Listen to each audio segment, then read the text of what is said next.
It seems like it's probably pretty dead tonight.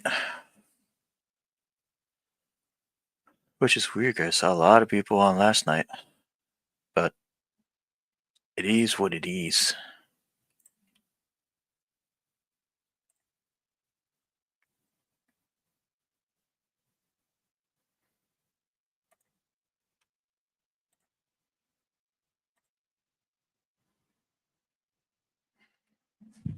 I think I'm just gonna chill and vibe to the chat. Whoever just stops by, listen to some Patrick's Day music, and then we'll see. Get myself in like the mood at the very least. I'm sober on St. Patrick's Day. Is there a crueler fate than this? I doubt it. I'm sober on St. Patrick's Day. Every pub I see around is crowded. And the people, they all say there's got to be a better way. But I'm broke as fuck, down on my luck. Don't even have a nickel in my pocket. Can't find a lick of liquor, guess I'll be on my merry way without it. But then Terry gives me a call, and he says his keg is full. Well, that's all he had to say. I'm getting fucked up on St. Patrick's Day. Get the fuck out of my way, I'm loaded. Fucked up on St. Patrick's Day. Punch my buddy in the fucking nutsack. I got you, bitch. Taking a shit off the roof. Drinking homemade liquor, I don't know the proof. Yeah, I'm fucked up. Hey, what up? Let's go flip that fucking taco truck. Fucked up on St. Patrick's Day. There's tacos flying everywhere. Oh, fuck yeah. Good old-fashioned taco fight, just like back in the olden times in Dublin. Terry's got a fresh bottle of Malort in the trunk, but he can't find his keys, and now he's blowing chunks. People making comments that we're sloppy drunks, but it's St. Patrick's Day and we don't give a fuck. We're fucked up on St. Patrick's Day. Get the fuck out of our way. We're loaded. We're loaded. We're fucked up on St. Patrick's Day. Get the fuck out of our way. We're loaded. Loaded. We're fucked up on St. Patrick's Day. Get the fuck out of our way. We're loaded. We're loaded. We're fucked up on St. Patrick's Day. Get the fuck out of our way. We're loaded. Loaded. Fucked up on St. Patrick's Day. Get the fuck out of our way. We're loaded. We're loaded. Fucked up on St. Patrick's Day. Get the fuck out of our way. We're loaded.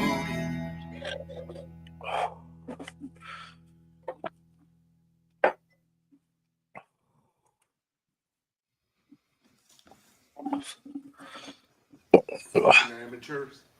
You damn right.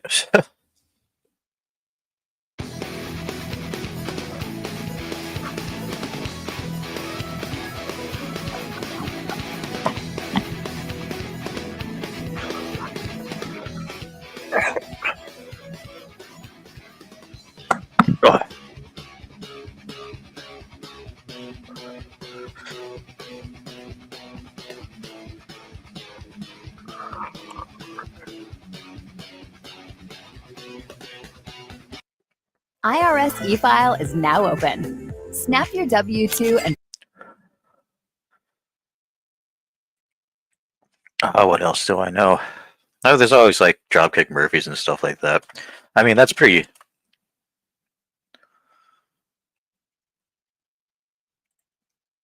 standard stuff, but I mean,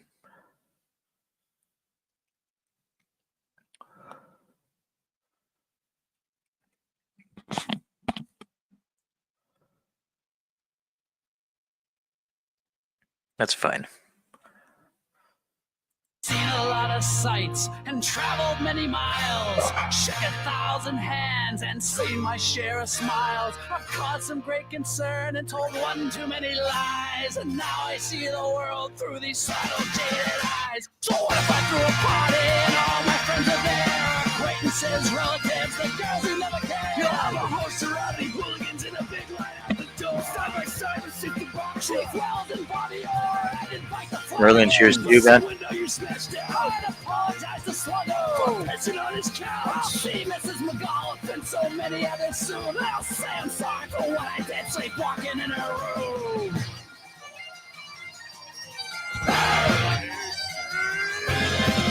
So what if I threw a party And even if I was monetized or anything like that, there would be no way I'd make any money off of videos like this. Just because, like, you're playing like hella popular songs. It's like, oh well, that's copyright infringement. But at the same time, like, I give a shit. Do I look professional to you? Oh, a little bit. I got my green on, but you know.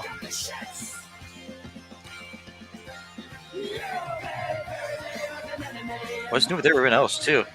If you guys at least pull me, do some work at home, did some work at work, and then got home. That was my first drink. But and to be fair, I did all my work at home today, so I did cheat. I did not. Again, I mean, that's my first one of the night. But I even did my taxes finally. Ain't that the whitest thing you ever heard? I wish I did them sooner, but I didn't think much of it. And then I was like, and I just thought to myself, like 2 days ago, I'm like, I'm gonna need some extra cash coming up in a few days. Where do I get that? And I thought about it for like maybe like 10 minutes. And I was like, oh, I didn't file my taxes yet. That could be it. And the nerve and courage too, because I've been slugging from a stash at Desi Quayle's 1980s. Then I was like, okay, so how much longer? And then I went on the government website. Lo and behold, they have all the information on the website. If you give your like your social stuff like that, they already have everything. All you really have to do, you don't have to wait for W-2s after like the end of January. You just go on there and they have everything for you. Like, oh, I didn't know that. The only thing they don't have is the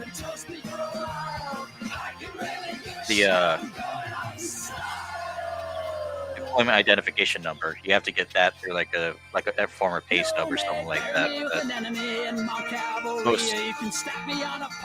most AINs you just Google and figure it out. No, that wasn't a big issue. I had last year. I had 8 jobs. 8 jobs. Ain't that fucking crazy? That ain't a way to live. I'm not gonna lie to you, but I had 8 jobs I had to put in information for. And that was a lot of work. All things considered. But got it done. It took me about a little over an hour to get everything like situated. And get all the information and stuff like that. And be like, no, I didn't do this, I didn't do that. The only reason why it didn't take any longer is because I don't own a home and I don't own a car. Otherwise, it'd be a whole other plethora of shit that I would have to do. That whole hour was just because of the jobs I had to put in manually. It sucked. But I mean, the way I see it. Thanks, guys.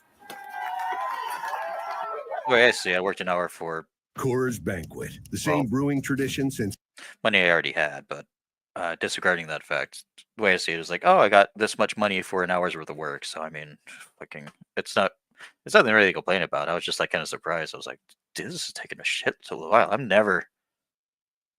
I swear, next job I get, I'm sticking with it because I'm never doing that shit again. That was just too much. What the H? I just clicked the wrong button. Seen a lot of sights. That's not what I meant. That's not what I meant at all. What's going on here? Not what I wanted to play.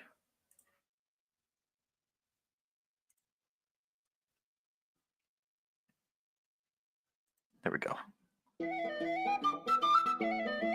Yeah.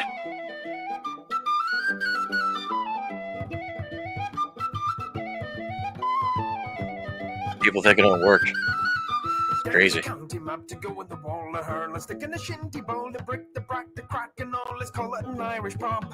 Caffrey shot, Kilkenny, a pound, the Guinness, pint, the cabbage, crap, the I don't want to be paddy track. We'll call it an Irish pub.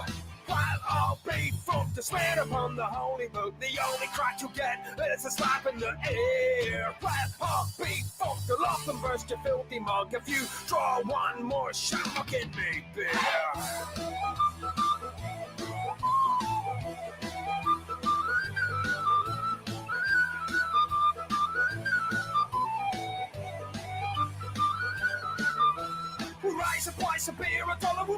There's gonna be a lot of big changes going up in your life pretty soon here too.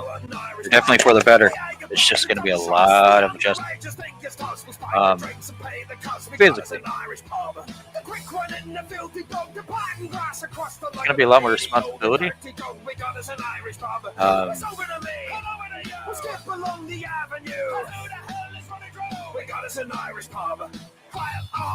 The way I want to put it is that if I do want a houseboat, it's not as far away as here right now. And I've watched a lot of documentaries and stuff like that, and I continue to do so. Like on my time off, like instead of like watching like a movie or something weird or playing video games, I'll sit there and watch a 30-minute documentary about somebody who talks about it. Because it's really something that I want to do. I think it's a cheap way of living, and I think it's like I've always liked the idea of living in an alternative home, not necessarily like a mobile home or anything like that. I don't want to do anything like that per se, unless the mobile homes are really fucking nice. But like I know someone's renting out one of their older mobile homes, like already connected, like in my city. It's already connected to like everything. It has like Wi-Fi, all utilities included. And it's like $8.50 a month, which is not that bad at all in California. But it's a pretty old fucking thing. I mean, like it has a bed, has a place to sit, has its oven, has a decent refrigerator. It has everything going for it. But you can easily save up $5,000 and buy something like that. The only thing is that you get your internet service and everything like that. Like everything's included into it. So it's not necessarily a bad thing.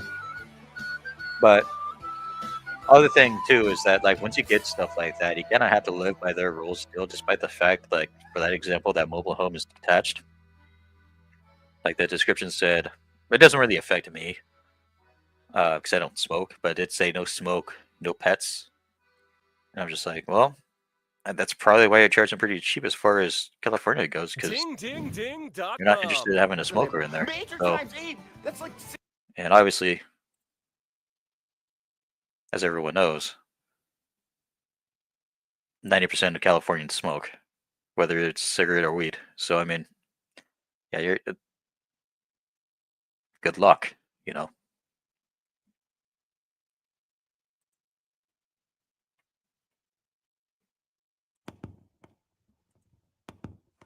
But that's why they make it so cheap. So, considering that the minimum wage is like $16 an hour, if you make $16 an hour at 40 hours a week, you'll probably bring on around like $2,200 a month after tax, maybe something like that. And paying $800 for rent, I mean that's still like a third of your monthly income. So I mean, you'll still be able to save money, no matter how you slice it. A decent amount too. So at the end of the day, $8.50 ain't all that bad. So, and I've thought about it. I really have. But do I really want something like that to rent out, or do I want to save that money and couch surf until I can actually have something for myself? Hypothetically speaking.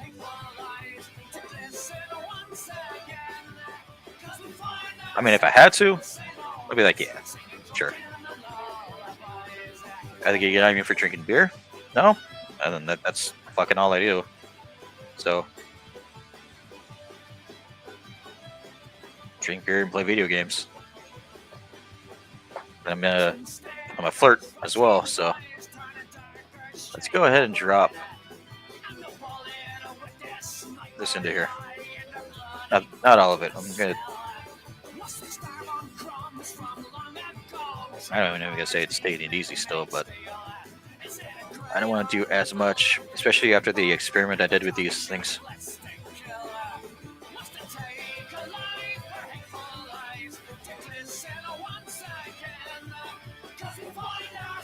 Hold on 1 second.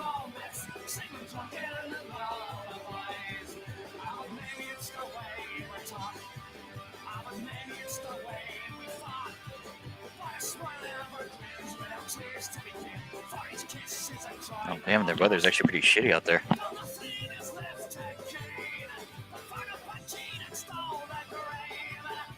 I could have sworn I heard like a branch hit my window. Or something.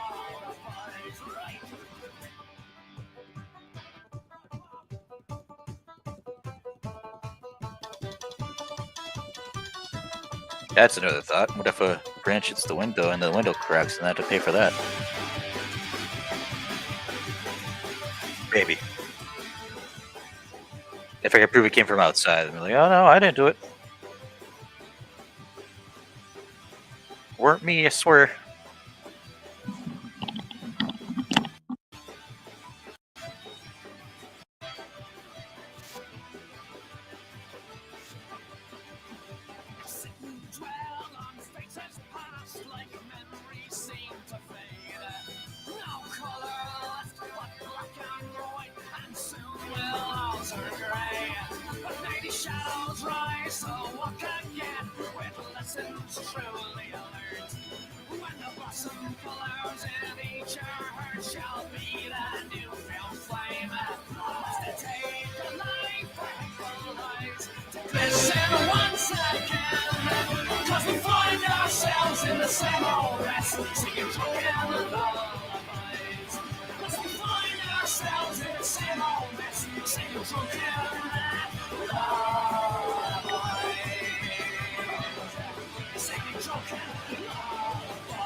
Oof.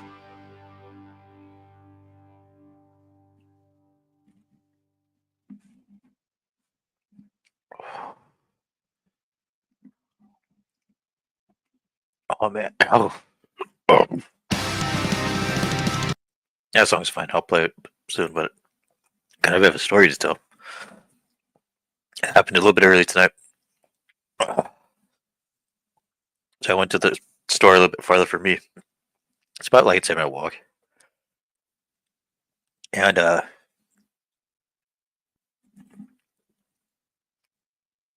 gonna pick up a little bit of sugar. Presumably I think it's for tea. Or it's gonna be for something else, I'm not really sure. And then my drinks. This homeless man. This is gonna sound pretty harsh, and trust me, it's not, because I'm not like that. Very good American man. Just sitting across the street doing something. I can't really tell if he's on something or not. But I'm the only guy that's walking down the street. He yells from across the street. He's like, "Hey, yo, homeboy, are you going to the store?" I kind of like turned my head at him, and I shook my head, like looking down, showing visibly that I had nothing to do with him. Because I'm like that. I don't like talking to people at night. I just don't. Because you never know what he essentially he did look homeless, but I wasn't quite sure. I could tell that his clothes were kind of dirty, but usually when you're homeless, you don't go around asking constantly, especially around like an area like this. When you know that people are at bars and people are, people are out drinking right now. I don't know if they're drinking anymore, but at the time they definitely were. So he thought it'd be cool to park his ass.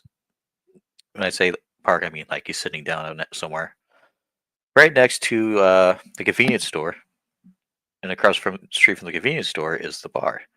So and in my head, I'm like, okay, I already know what he's up to. He's gonna keep asking people who are drunk and happy for stuff, and I saw him do it. So and he gets mad because I ignore him. Like I don't say anything, not a word, because I already knew I was getting fucking pissed off. Especially knowing the people who I know who actually are homeless. Trust me, homeless people normally don't try to pull shit like that. They like to keep to themselves and then figure out a way how to get out.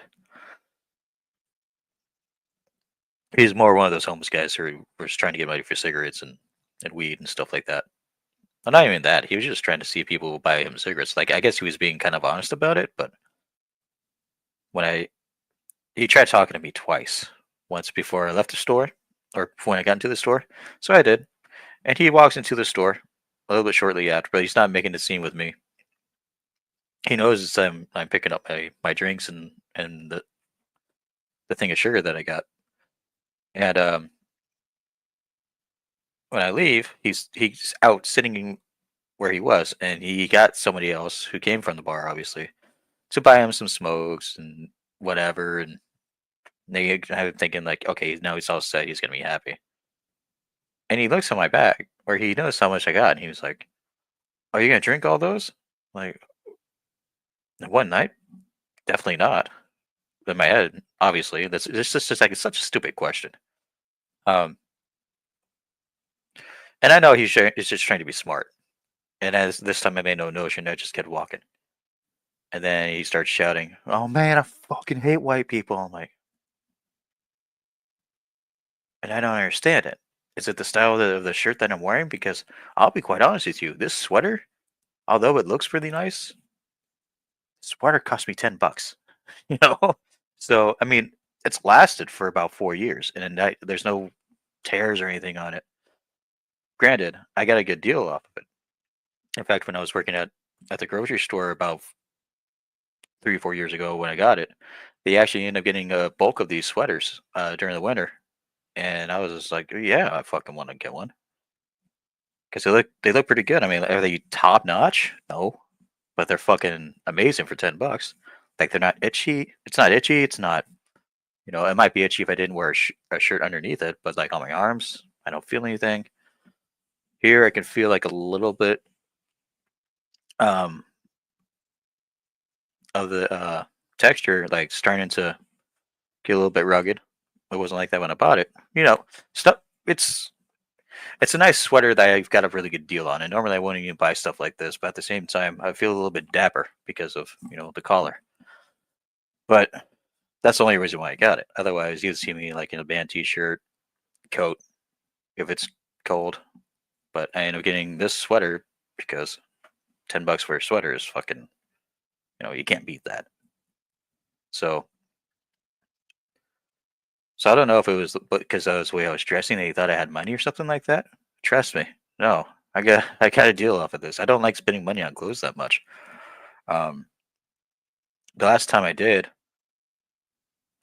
I went to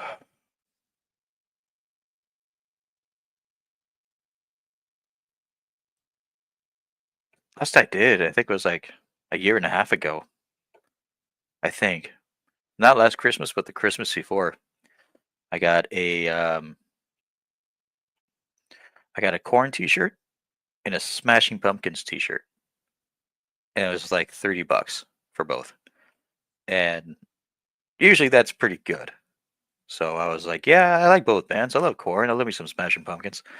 And long story short, I don't shop for clothes unless if I actually need something. Like, say if I'm living on a boat now, I was like, oh, none of my jackets are doing it for me. I'd look up a really good jacket that's gonna keep me warm while I'm living on the water. That's what I would do. I buy out of necessity. If I'm buying out of fashion, it's like, oh, I like this T-shirt, and I like jeans. So it's usually like whatever band T-shirt that I find that looks really cool, or maybe like a gaming T-shirt or something like that. I don't know. Pair of jeans, black boots. There we go. Whoopee. You know. Yippee. That's it. So I don't know. But just because I know how to take care of myself to a decent extent does not mean I'm wealthy. I think that's the premises I was trying to go at. No, even when I'm back at work instead of working at home, which doesn't give me that much money if I'm working at my actual profession. The money I make is nothing to sneeze at, but it's also nothing to write home about. So I mean, and that's the way that I tend to keep it for the rest of my life, up until I retire. I mean, I should say. So I don't mind living as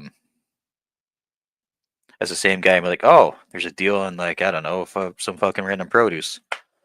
I'll take advantage of that deal and get as maybe not as much as I can per se, but definitely like stock up because I'm not necessarily a picky eater. I'm a chef, so I know how to utilize anything that's on sale, unless if it's something they actually hate. Like, what do I actually hate as far as like produce goes? It's honestly not much. It just kind of like depends on how I feel. But mostly, like, especially if I see something like a sale on like jalapenos and stuff like that, I'd be like, oh hell yeah, you know. I think if I saw a deal on like oranges, I'd probably skip it, but that's because I prefer orange juice over orange, just because oranges are a little bit of a pain in the ass. But that's it. I mean, I'll eat an orange, but you know, things like that. Or if I feel like, or if I get told by like some sort of dietitian or physician that it's like, oh, you're kind of lacking in vitamin C. They're like, okay, well, I guess I'll buy oranges now and take care of it that way. Simple stuff. Like, okay, well, I guess I'll just do this. You gotta take care of your body, especially if you drink like how I do. Jesus Christ. Anyway.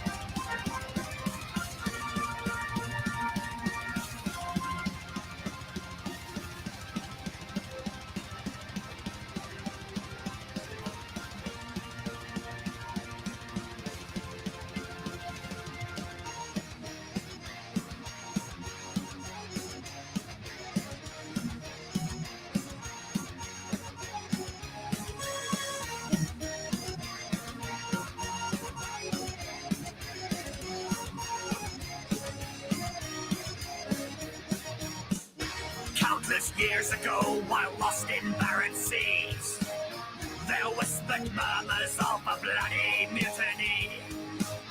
We took up arms and slayed the officers of rank, and with swords drawn made the captain walk the plank. But as he fell down to the depths, he swore a deadly curse. As sure as hell's my final fate, you'll all soon die or worse. Now as we stand I'll see where it before heads. the gallows waiting for the end, I'll say these final words, my friend. At sunrise we'll all dance and hempen jig. So raise up your pint of rum and take another swig. The curse of Captain Morgan has led us to this fate. So have no fear and don't look back, the afterlife awaits.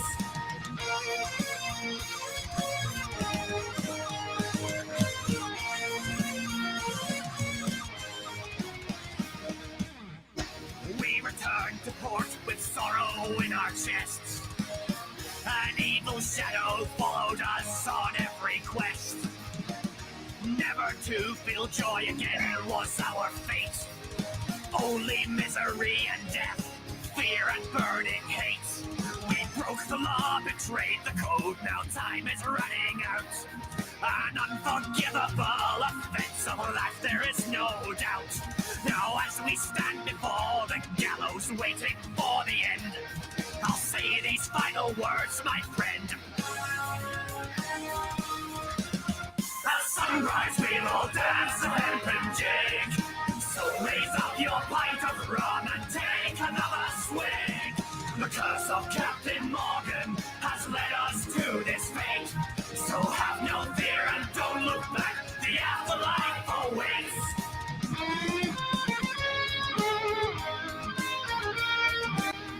John Cena broke my son's heart.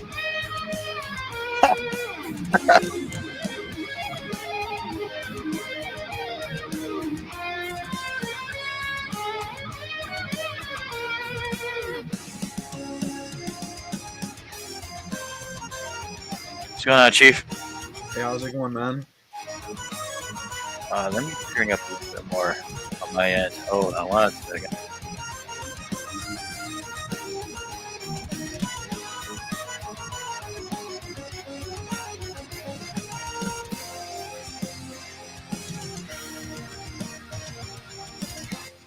All right, go ahead and talk again.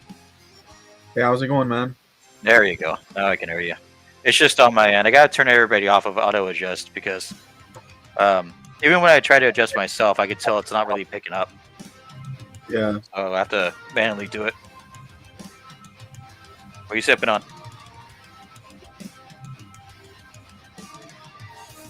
Nothing wrong with that. Nothing wrong with PBR. that at all. What about you? Some bullshit. Something old- green? That old cheap ass shit. Hurricane. Yep. And they have Nice. these little things to go along with it. I could maybe take it easy tonight, but at the same time, I don't feel anything yet. I already finished one and went through like half of this, so. But it's only been 30 minutes too, so I'm doing all right. Yeah. But yeah, did you were you around to hear that story that I told about the homeless person just now, or? Yeah, I heard that. Yeah, fucking crazy people.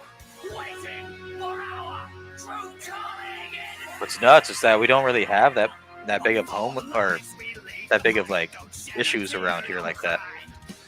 Yeah. Except for maybe a couple people, because like all the homeless people around here, they're really like nice. But him, he usually just seemed like he was not. I don't know. Constantly mooching over drunk people, then whoever he can grab money from, he will. And it's weird because it kind of felt like he was. It didn't feel like he was trying to rob me, but he's trying to get sympathetic or get some sympathy from me, from as in like trying to ask like, hey, well, what's going on? Trying to be my friend and stuff like that. I already know what you're up to, so I'm not gonna say any. I didn't say a damn word. He was pissed, but I don't give a fuck.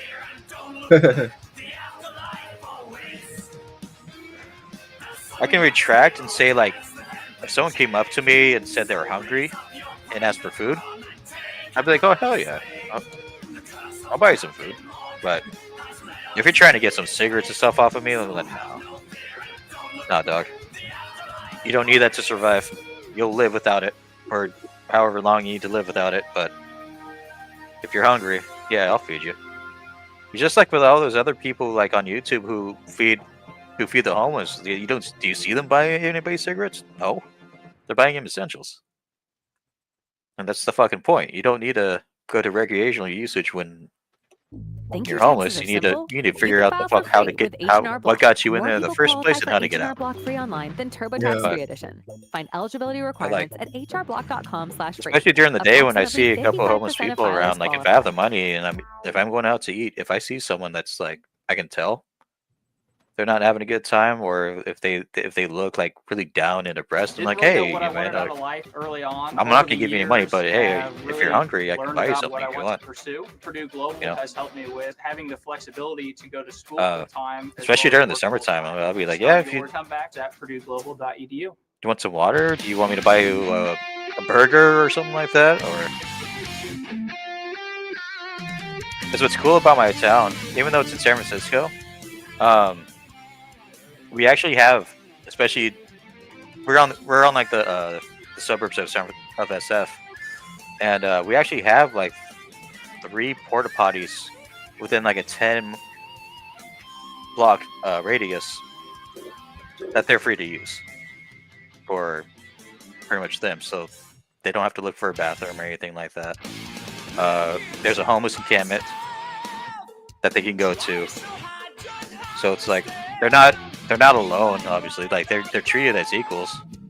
But when you're out here like asking for cigarette money and stuff like that, that's when I'm just like, nope. Or when I walk out of the store with with my beer, oh hey, can I have one? Oh.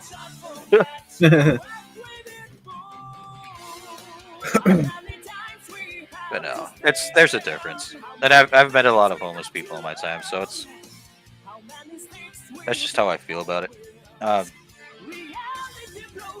That's why I also don't give money to homeless people, or try not to, because I know like if I do, it kind of enables them to buy drugs and shit like that, and that's not what they need to be doing. So.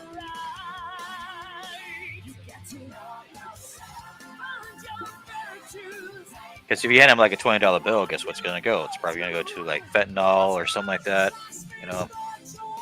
which is a huge fucking issue in California. Anyways, Yeah. cheers to you. Cheers, man. I'll grab a beer. All right, I'll wait for you.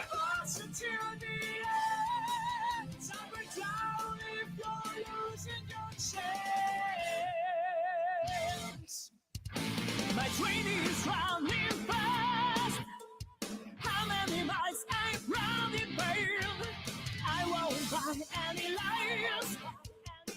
Trying to buy my ticket to ride. I've got to find that key till I lock the door of my dreams. Ain't no waste of time. Oh, that was quick. You try to change for the better. Cheers. I put a little bit of the 99 bananas in here too, so this is gonna be harsh.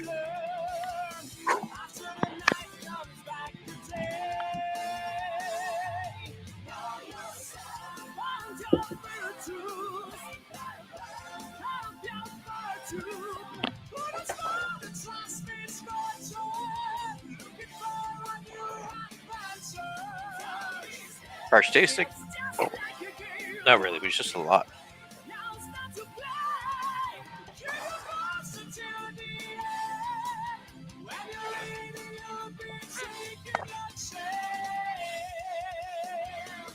Is 99 bananas 99%? No. Cyanide proof.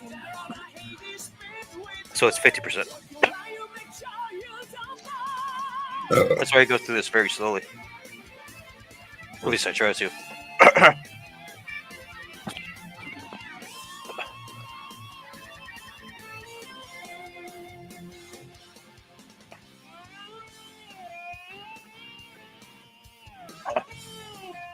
So 99 proof means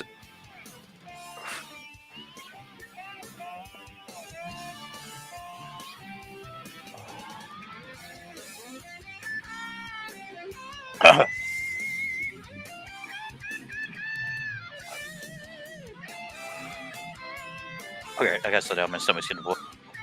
I didn't notice it until I took that whole thing down, so.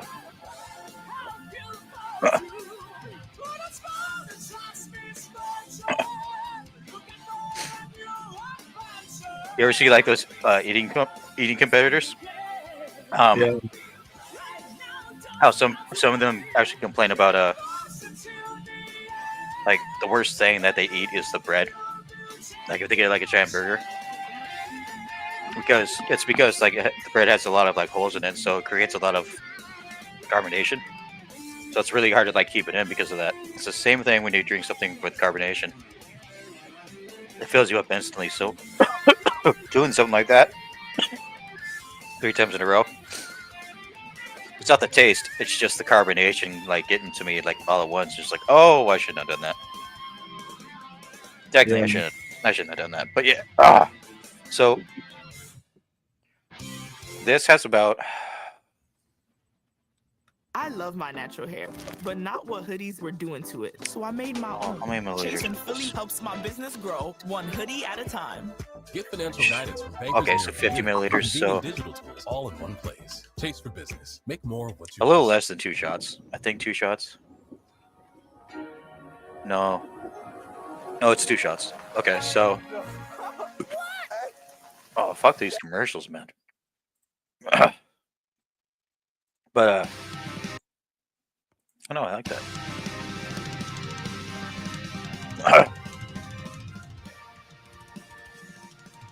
But but yeah, so it's definitely not the taste. When I was taking it straight, I did an experiment with like 5 different flavors with it once. Um, it took me about like an hour and a half, and I was like, like it was not it. Like that was too bust for me because while I was able to get it down and while like tasting it was interesting, but like afterwards, like I did not like being that inebriated and not being able to play any video games or stuff like that because I really feel that way. Usually when I drink, I usually try to get to the point where I'm just like relaxed and like listening to music and stuff like that. That was a never doing that again. If I do, it's gonna be like a light taste and the recipe gets like thrown out. Because I was doing like the whole thing, putting it over ice. And there's like banana, there's like I think the worst one I had was a pickle. There's 99 pickle. And that was even though I like pickles, fuck no. Yeah.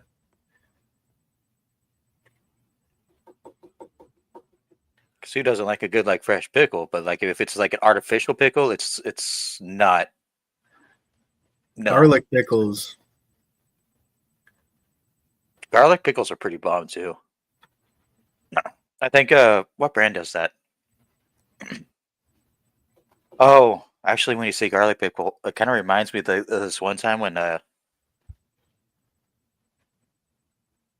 because it had garlic in it. I ended up buying these ghost pepper pickles once. It was like 6 years ago. Now that you mention, I never talked about this before. Now that you mentioned like garlic and pickle, I bought these ghost pepper pickles. It was like a $5 thing, and it was the chips. They're a good quality pickle, but oh my shit, dude! Like, um, like they were good, but they were fucking hot, and I was like putting them in like homemade burgers and stuff like that, and I would put like 3 in it and like no hot sauce, and then even still, holy fuck! Especially when you do garlic, when you throw garlic with anything hot, it does like garlic helps hot sauce. There's a reason why, like when you ever buy like I don't know if you're into hot sauce or not, but Yeah. I mostly like the mild stuff though. Like I like Tabasco.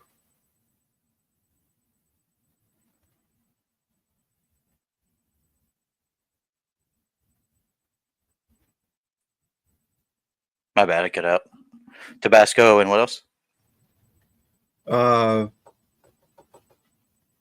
Can't remember what it's called.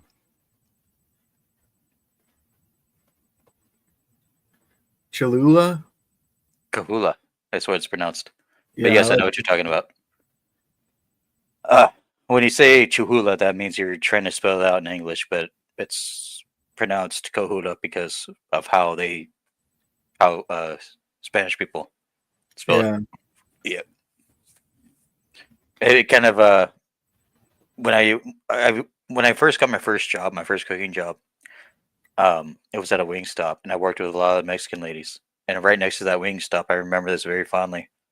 We were right next to a Jamba Juice, and all of them, except for maybe two. So like there was 5 Mexican ladies who kept calling it Yamba Juice, and I looked at them like, no, Jamba Juice, Yamba Juice. It's not Yamaka, Yamba. But this is back in like 2011 too, so like they were thinking Yamaka, but like no, it's Yamba. No, I'm sorry, it's shit. Oh, now you got my brain mixed Jamba. up. See, damn it! Now you're not. it's Jamba Juice, not Yamba Juice. It's Jamba Juice, and they couldn't hear it.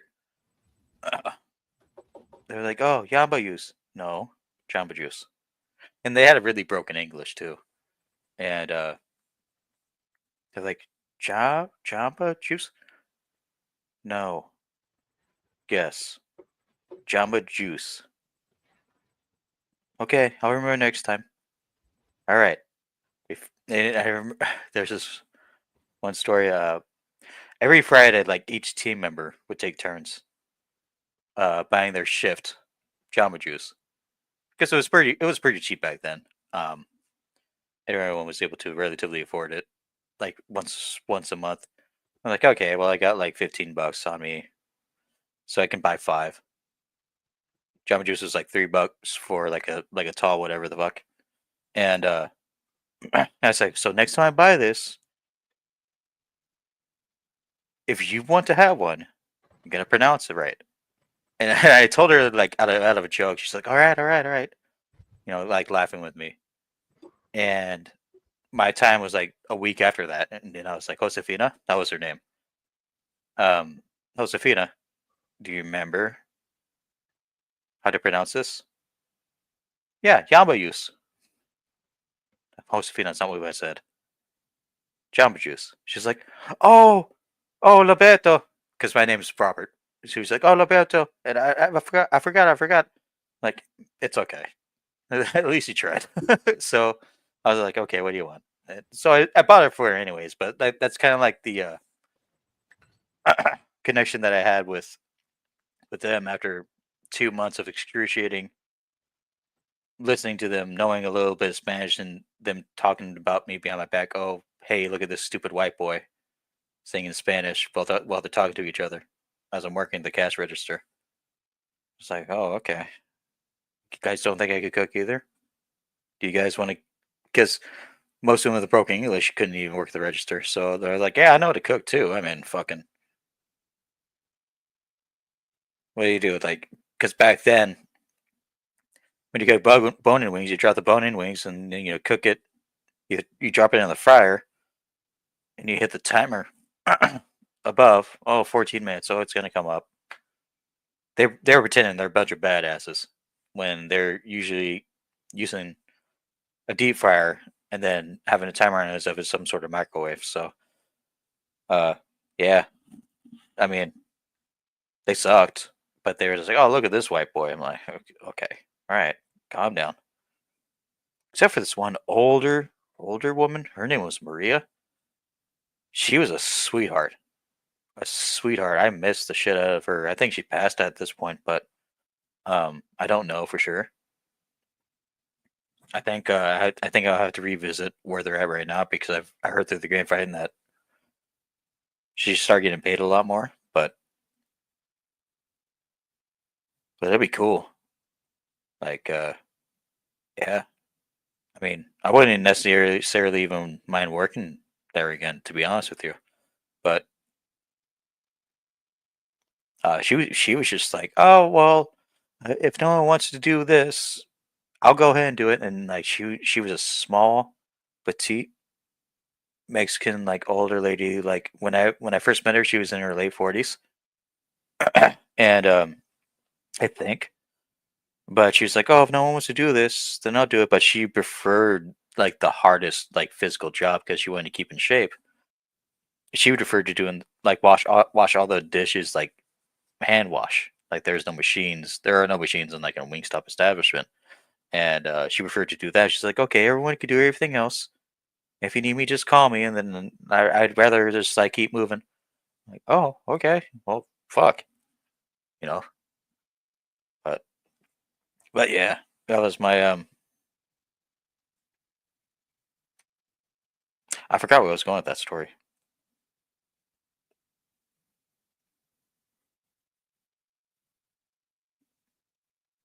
Fuck. I had a conclusion in my head to like close it in and then start talking about you, but I totally fucking forgot it. So anyway, what about you, man? Like, how are you doing? I'm doing pretty good. Pretty alright. I don't think. Where did I meet you before? Did you randomly just like add me, or did you meet me from somewhere else? Yeah, I met you at With It's channel, I think. Oh, with it. Okay. Yeah, he's quite the character. I like him. Yeah, did you see that video he did? He drank like 10 beers and then he chugged, or pretty much chugged like a 26, I think. Are you Australian as well, or are you No, I'm Canadian. Oh, what province? Alberta. So that's Alberta. Is that middle or eastern? Yeah, it's in between British Columbia and Saskatchewan. So when I only know so much, but I visited Ottawa for about 2 weeks a while back. I don't think yeah. I didn't even go to Ontario, which I completely regret.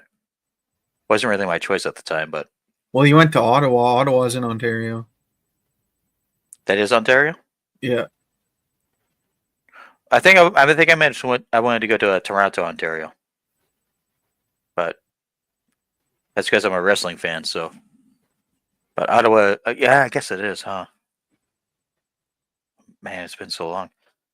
When I went there, I was like really excited to go to Canada because it was me and an ex of mine, and this is like 2016. I'm not with her. I haven't been with her for about 6 years now, but as my ex at the time, and I was really excited. I'm like, okay, so how much money do I have to save up?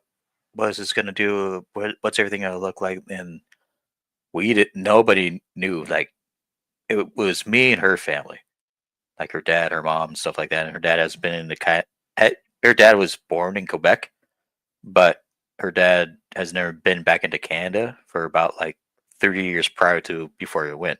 So nobody fucking knew. But they booked it, and they were like, okay, so this is what's gonna happen. And then they told me how much money I needed to save up. I'm like, okay, I got this. You know, how much is the ticket? Okay, I'm gonna buy this ticket, and then I think round trip from California to that province in Ottawa. I think it cost me around like $330 US. Well, that's not bad. It's 2016 too, but it's not bad at all. Like, considering now it's just now it's a little bit crazy. Granted, I bought the tickets like 9 months in advance because I wanted to get the cheapest, as cheap as can. I didn't want to buy it last minute because I knew if I bought it last minute, it's gonna be a lot more expensive. So on and so forth. And so when I went there, I remember first thing that we did, because we went there mainly because of my girlfriend's dad, because he wanted to make the trip and he wanted everybody to go, and he was a pretty heavy drinker, not like heavy, but pretty heavy. And he was like, the first thing I want to do is we're gonna see all the bars in Ottawa, and we're gonna have lunch and a beer. And he looked at me and was like, yeah, we're definitely gonna have a beer at whatever pub we have. Just one. I don't go overboard. And I was like, well, I don't think we can because there's no strong beer in Canada. I think it's like the strongest one you can probably get is probably like when I first saw it, like at least on tap, um, like a Sierra Nevada or something like that. If you go to like a convenience store in Canada, you could probably get something a lot stronger. But Yeah, Colt 45's like 8% here. is it really? Yeah. That sounds interesting. Like this is 8.1 right here, and yeah, Colt 45, yeah, like 8%. So we visited all the pubs. We went to the Parliament. Didn't get to meet the Queen, but did a detour, went on top of the Parliament. And then I think the next trip that we did is that because back then we were into like shopping at Costco constantly. We were like, oh, they have a Costco in Ottawa, and I was like, okay, this is gonna be interesting. And I think that's the first time I saw bags of milk, and I was like, the fuck is this? What do you guys what? They're like, oh, we do that because of like the recycling, uh I forget the exact terminology, but it had something to do with like more proficient recycling as opposed to having cartons. And Yeah.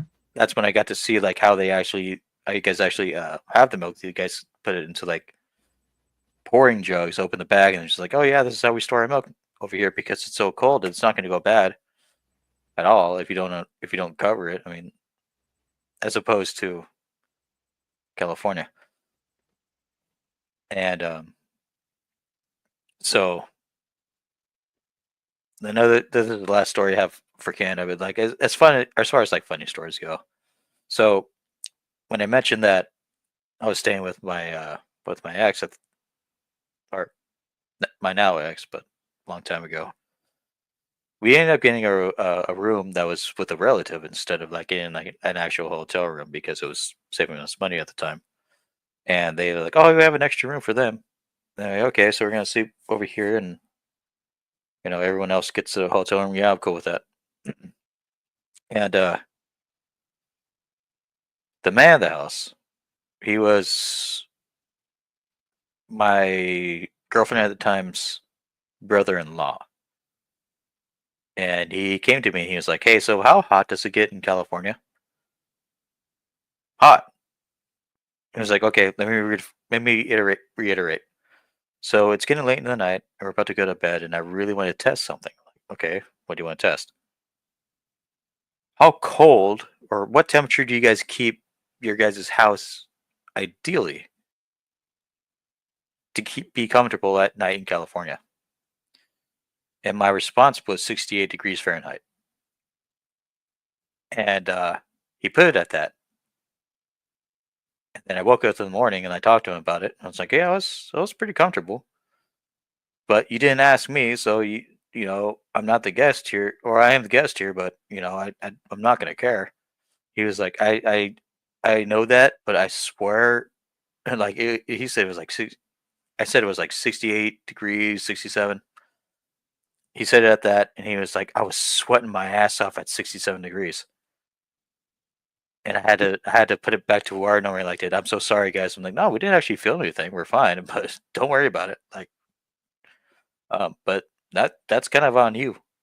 At least you know how we think comfortable is comfortable. Cold for me, like in California right now. Right now, it's fine at 47. I can tolerate that, but most Californians don't like 47 degrees Fahrenheit.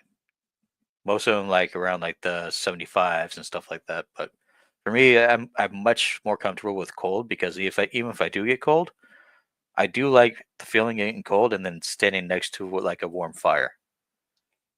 You know what I mean? So Yeah. like if I have to, but that's just the way I see it. Like some people like a constant thing. I don't really care for it.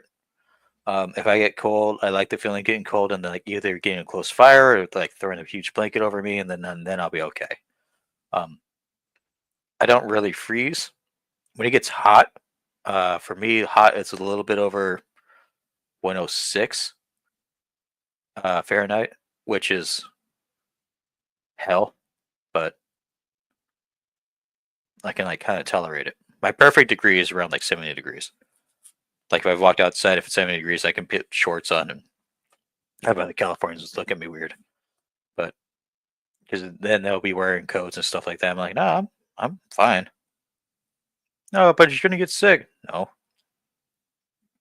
Yeah. nah. I mean, if your body can't tolerate 72 degrees at the very most without just wearing a regular t-shirt and some jeans, then I'm sorry.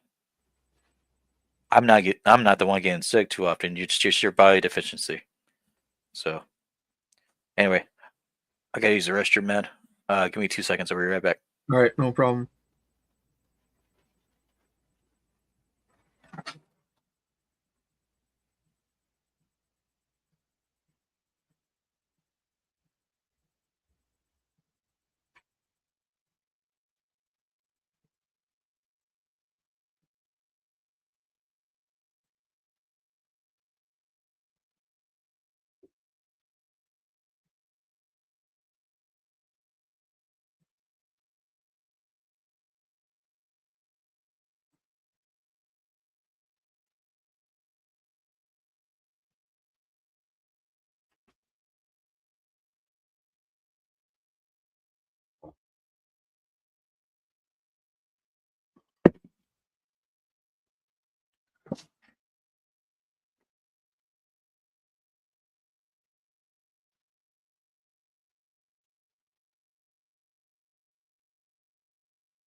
All right. Well,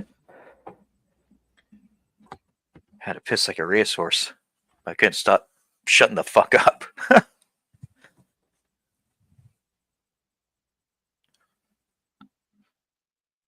So what do you do for work? Do you do anything? yeah, I work at a paper factory. Oh, factory jobs are not that bad at all. Yeah.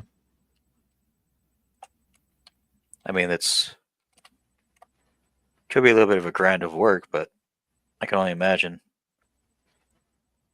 there's a decent pay rate. So Yeah, it's decent.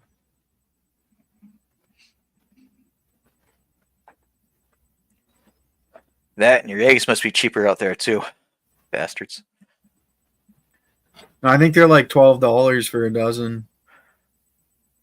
Or as in Canadian, right? Yeah. Yeah, it's same amount of money, but it's American. So we're going through the tariffs, just like you guys, I guess. I didn't know, but yeah, man, fucking $1 an egg? Are you fucking kidding me?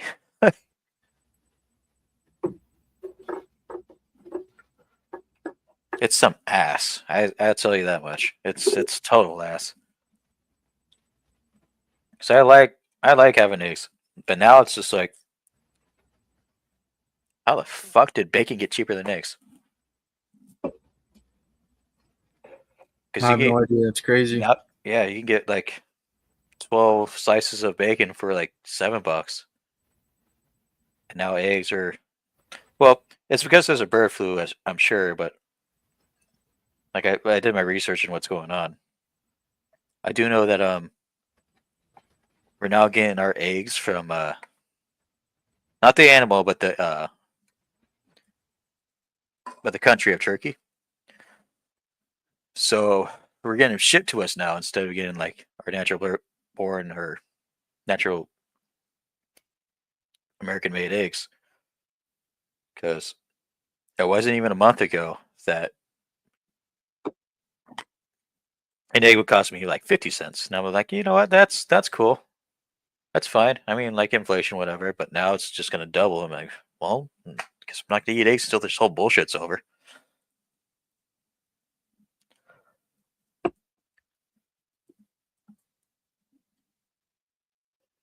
It sounds like a complaint. It sounds like whenever I say stuff like that, I can understand like it comes up as like a political issue, and like I normally don't talk about stuff like that. But fuck, I'm talking like personal, like I have to give up eggs for this shit.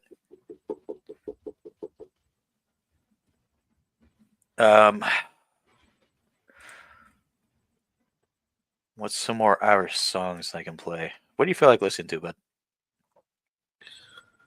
bud? Trailer Park Boys. Kitties Are So Nice by Bubbles. I'm sorry. That's fucking greasy. I'm sorry. Anyway, go ahead. How about some Fleetwood Mac? Fleetwood Mac. I can do that. Rhiannon. Fleetwood Mac.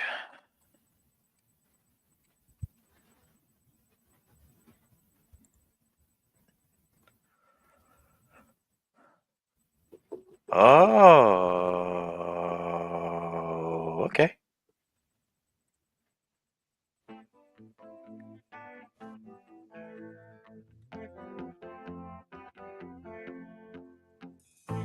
Like the old classic stuff too, huh?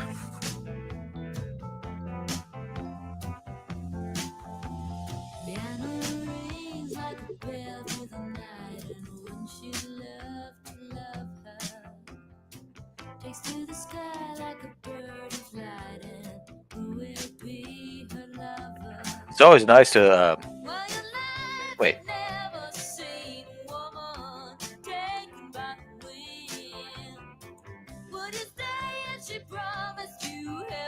Don't ever tell my mom to listen to this song because she might give me a hug, and I don't like it because she loves this band. Now that I'm listening to it, I know when she used to play this song.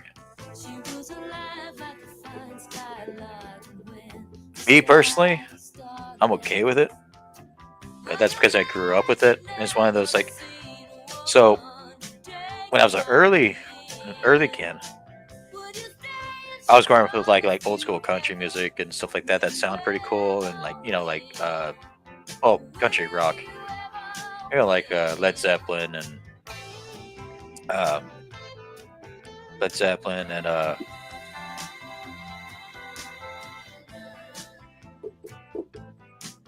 I can't even interrupt this.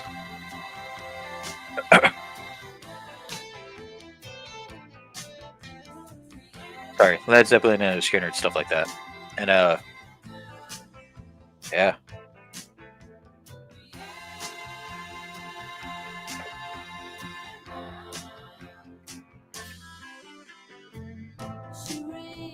I don't even know what the song's about either. I know it's about like singing about a girl, obviously, but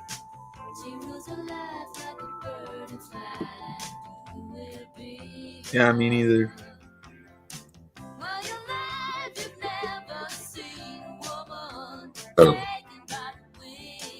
She's like a cat in the dark, and then she sees the darkness. Oh.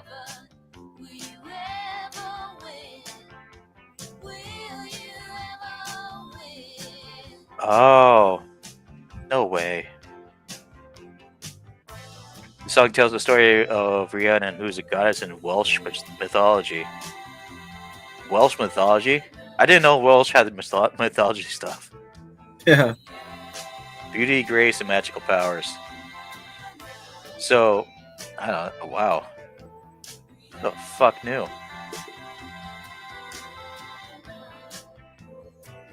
I like the guitar mostly, though. Vocals are cool.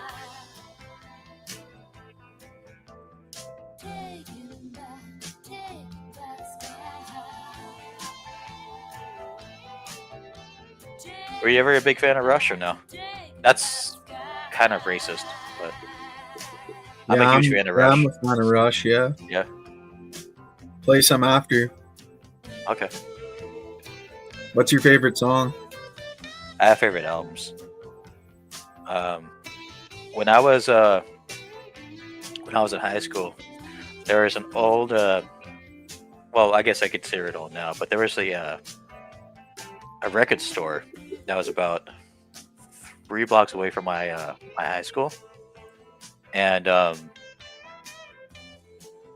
it's dying now, so I haven't paused yet. But it, sometimes they would just have random like Rush albums that were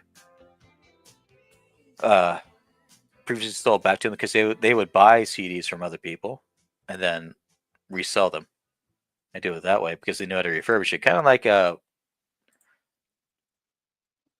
how they used to do with like CD video games, and they would take whatever's damaged and know how to refurbish it and then put it back out for it to be sold. So I used to go by that. I'm one of the. I'm kind of one of the Rush bands that have like a Mount Rushmore. No The joke is there. Yeah, I pun know. intended. No, pun's definitely intended. But, I have my favorite 4 because they made like 16 or 17 albums like that. I think my first one, my top one, and it might not be as popular as other people were going to say when you talk about Rush, but it's only because it's my first Rush concert. I love Snake and Arrows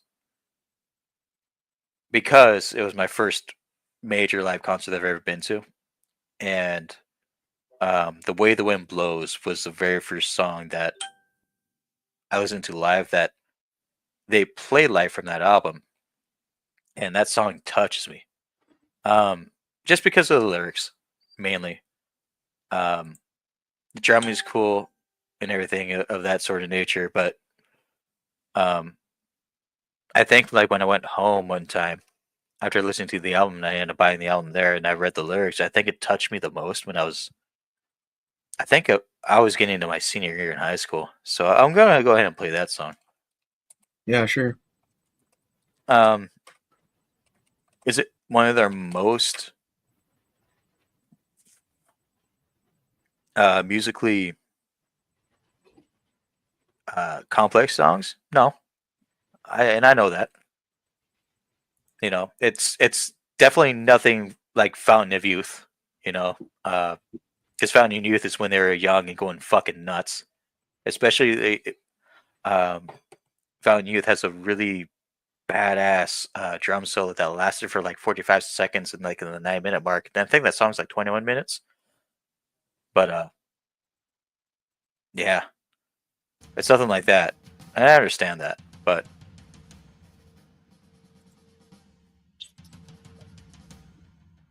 I think it would go top 4. It had to be Snakes and Arrows, but that's because it's a personal preference. After that,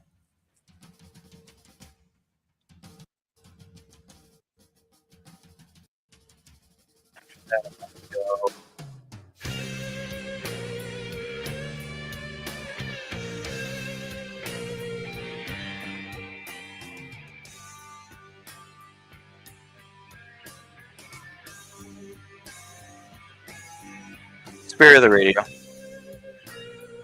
And then I really have a soft spot for. There's one album that came out in 1991. Presto. Presto is my number 3rd one. And then number 4th, I guess, would be Carousel Steel.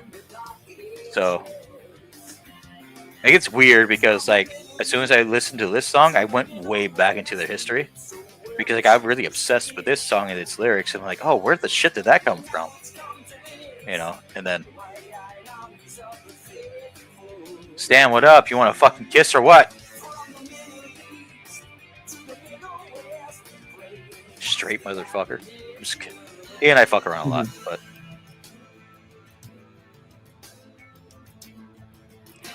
he's he and I fuck around with like because we both know that we're straight, so you know, fuck around as if we're gay, as fuck online. So Yeah. I'm like, oh man, because he always comes up. He was like, especially like when he comes up to with our friends, he's like, man, I wish I could fucking suck Ken's dick or whatever. I'm like, how the fuck do I come back after that?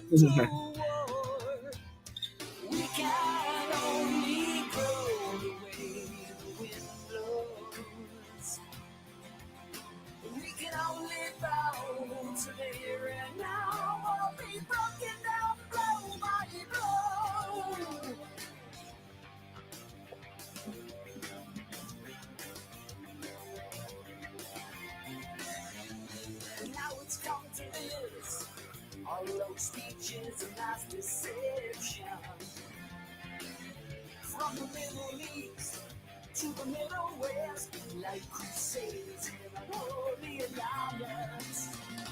And now it's come to this, like we're back in the dark ages. Oh, Signals is a good album too. I know, like a lot of people don't like '90s Rush, but I think because people don't like '90s Rush, I fully blame that on Roll the Bones, because that album kind of sucks. So, like, Roll the Bones still had like a decent lyrics, but it wasn't really. It was weird. It was a weird time for them, I think. So.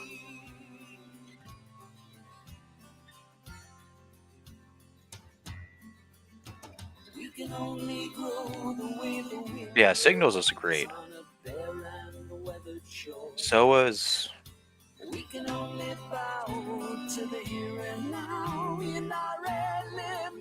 I think Power Signals is good too. Power Signals, I think it's called. And then I think there was an album that had like 3 red dots. I think it was called Mission or something like. No.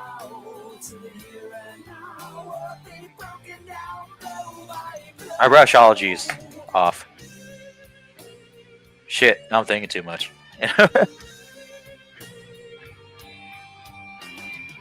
Stan, did you see the John Cena heel promo? Did you like it? Did you like it? Did you like it? Do you see how much of a piece of shit John Cena can be? Because I thought it was funny. I don't know if you watch wrestling, but John Cena took a shit on everybody. Yeah, and then he got shat on. So John Cena turned heel. Or turned into a bad guy. And, you know, you think about like all of the stuff that John Cena's done, and he's like, I've been a wrestler nonstop for 25 years, and all you guys can do is make a meme out of me. You think it's funny when they're like, oh, I literally can't see him? It's not fucking funny, dude. Stuff like that. And then, like, he would say stuff to like the people who always said, you know, John Cena sucks. And then that was obvious. And then he went to the people who was like, oh, we love John Cena. And then he pointed at it like an 8-year-old kid. He said, kid, you're not going to grow up to be anything because your parents are failures just like you're going to be. I was like, that kid's going to fucking cry. Like, holy shit. Oh, yeah, I saw that, how he made that kid cry. Yeah. This kid was like, you could see like his cheeks getting red and like going. Like, he was doing a good job. But like, he was like, I don't care if anybody supports me or if anybody hates me. You guys get nothing from me. You know, because you know when like a wrestler naturally like they turn into a bad guy, they get like new music, new whatever. He just came out and said, I'm not changing a damn thing about me. You guys can fuck off. You guys get no new theme music, no new attire, no nothing. You don't get shit from me. I'm gonna just keep on doing the way I'm doing, but y'all can fuck off. I was like, damn, because they're on Netflix now. Because they can. He didn't say the F word, but it's essentially like what he meant. And he just let people have it. Like after like 20 plus years of people like cheering him, booing him, and he called everybody like ungrateful little assholes and stuff like that, which is like, oh man, like you could tell like when he was talking, you could tell he wasn't acting. You could tell like it actually came from somewhere. It was just like, damn, dude. But wrestling's got a lot better since it has been since like a little bit after the pandemic sucked too, but a little bit after the pandemic it was a little bit harsh. But the past like 2 years, man, it's been fun to watch.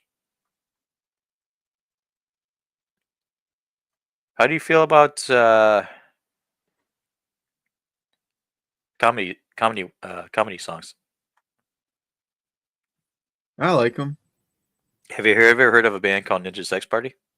No. Okay. You might be intrigued with this. So it's not about sex. This song isn't, anyway. When exploring new credit cards, you should know. It's not about credit cards either. Let me go ahead and mute that. It's just an advertisement. So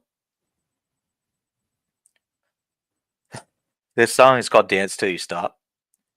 And it's Ninja Sex Party is like the name of the band now, but they make comedy stuff about like actual, because they're nerds, right? Kind of like you and me. And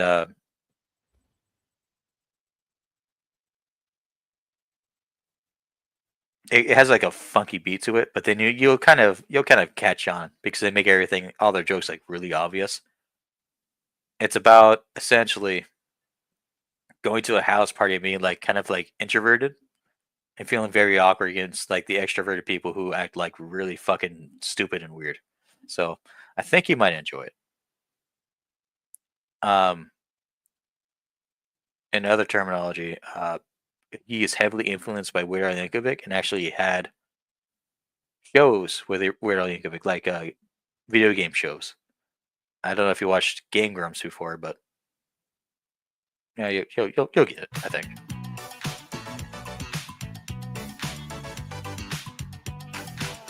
The only thing is I can't show the video because of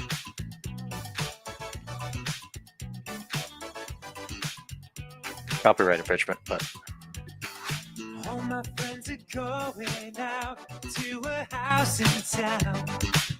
Let's party now. We're gonna join the crowd and make the DJ proud. Let's turn it out.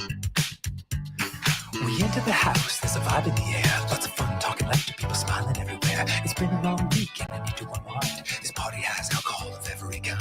There's people in the pool, beers on ice. The music is grooving and the dim in the lights. Everybody starts dancing and I roll up my sleeves. I want to leave. So dance till you stop. Do you want to go home?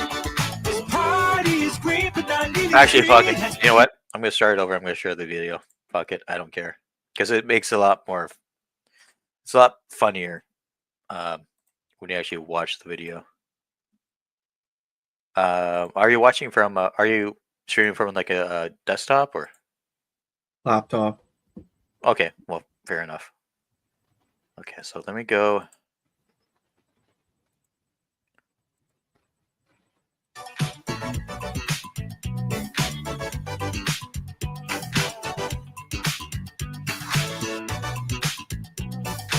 There's a lot of hidden individuals here too.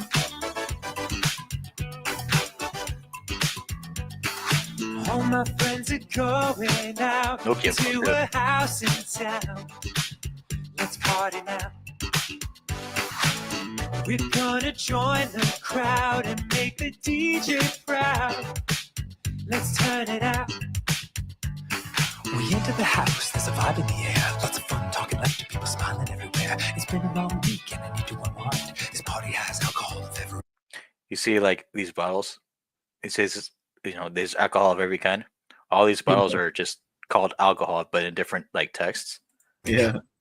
Beers on ice. And this is just beer. Beer. Music is grooving and the dim in the lights. Everybody starts dancing and I roll up my sleeves. I want to leave. So dance till you stop. Do you want to go home? This party is great, but not nearly as great as being alone, no. Saturday night, I just want to have fun. So many beautiful people, and I don't want to talk to a single one. Forgot to mention I hate parties every time I give them a try. Interacting with a stranger makes me want to run and hide and also die. I had 2 sips of beer and a couple of snacks. Stood against the wall and had a panic attack. A guy comes up and he wants me to vape. This is my hell and I cannot escape. He talks about girls and his trip to France. It feels like my body's being eaten by ants. I get a spam call from the cable company. I'm sorry, I gotta take this. It's a one-time offer, and they give me 10% off the dish if I order at the same time as the cable, and if I connect it to my Wi-Fi. Till you stop. Do you wanna go home? This party is great, but it's 7:08, and I just gotta go. It's Saturday night. I just wanna have fun. So many beautiful people, and I didn't talk to a single one. So many beautiful people singing. They're all having fun. So I gotta ask you: have you ever been to a party where you felt like kind of like that awkward? Probably not like at this obvious extreme, but like a social gathering that you kind of just went just as like I don't know, like to try it out, and they were just like, I just don't want to be here. Have you been a part of not that? really. Really? Yeah. So, well, maybe Canadians have like weirder, or maybe Canadians party a lot better than Americans do. But this is more like kind of like how Americans kind of party, but not like to this extreme. But you'll kind of get it. This is not Canadian based. I don't think people go to parties as much as Canadians do as they do in like California. But you'll see like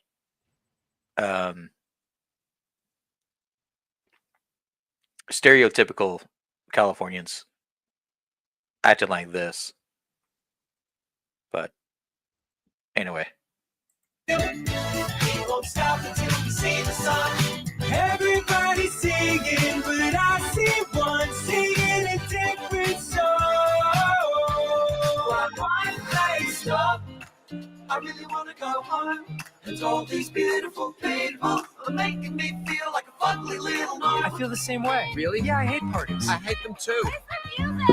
The goddamn Yeah, DJ. that girl. I told you, I got my face stuck in this big bear head, and you and your friends just started dancing around me. Oh my god, I hate it when that happens. It happens to me almost every day. Dude, do you want to hang out? We could. Or we could stand at opposite ends of this party, stare at our phones for half an hour, and then never talk to each other again. Michelle, you're so Want another chorus? I'm freaking out. This door doesn't open. Oh, thank God. A cat. The cat's dead. No, he's all right. He's all right.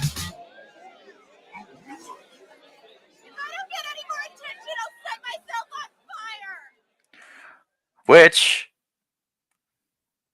that last line, I've heard not to that degree, but I've heard that kind of thing before. It's really interesting because when I go out, so I used to work at a bar and grill as like a solo cook, so I was very well known, and I had like a decent amount of success, so people got to know me, and because I would go out to a bar after a 7-hour shift, and I got tipped as the only cook because I was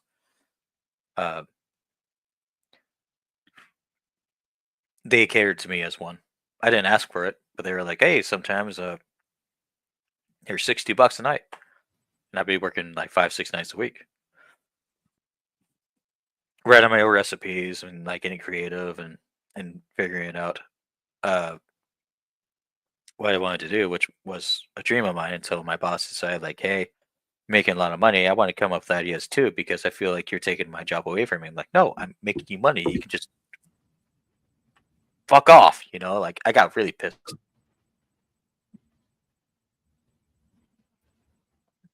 And then and I was able to see like the inventory and stuff like that. And I told him like, okay, so off of me alone, and your alcohol sales are going through the roof. Off of me alone, you're earning a net revenue about $1.5K a month just off of me, not even your alcohol. And oh, he has to pee. I can hear you still. Yeah. All right. So essentially, he tried to mess with my menu after working there for about 8 months, and he gave me full permission to control the menu after like 3 to 4. And people were just like rolling in, like, "Oh man, you know how to make a really good burger and stuff like that, you know, so on and so forth. You know, everything you do with the salad's just right. Everything's just right here." And then my ideology for doing that, because of what our clientele was to not like make it like a not necessarily like a Western style, but because we live a lot with a lot of people like blue collar workers, they Yeah. want they want like a good burger. They want like a good you know, meaty, not really meaty, but like a good hearty sandwich or panini. We did paninis or it's stuff like that. Of course, we had like our salad plates too, and like I was like, yeah, I'm not against that either. I'm not going to just serve to one gender. Of course, a woman's going to want to be taken out to a nice place. Of course, they want a salad. I get that. So, and I know how to do that too. This asshole.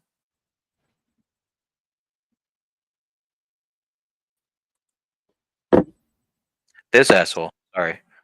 He used to be my boss. He was like, "Hey, so I was on my treadmill the other day." I'm like, "Cool." Watching TV in your living room. Okay. What if we doing Chinese food? I'm like, "What the fuck are you talking about?" You know, like, and I looked at him like, "Where in your alcohol line and on our menu makes you want to think we should do chicken bayo tacos? Where do you see that?" "Oh, well, I thought it'd be cool because I want to do something different." And I looked at him, I was like, "There's a Chinese restaurant literally right across the street who do a 10 times better job because they have a much bigger kitchen than I do, and I'm working solo. They have like 10 people over there. Don't fuck with them. Just keep it simple right now, and then I can come up with something different. And I can do stuff. Shut up. You're making money." And he would just not listen. I'm like, "Oh no, I'm throwing it on the menu anyway." And I looked at him, and that's when I started getting really pissed off because I was like, "We're making money right now. Shut up," you know, like. And I told him that the day before I left. I'm like, "You know what? You fucked with my ideas. They were working for you. I know your numbers. I know how much money you're making off of me. I know how much money I'm making off of you.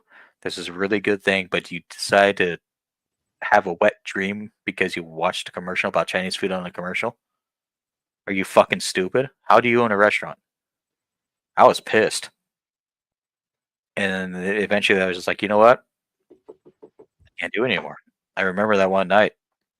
I decided to I quit, and then booked myself for 2 nights in a hotel room, got myself a ton of food, a ton of beer, a little bit of alcohol, and I said, "Fuck it, I'm just gonna find something else."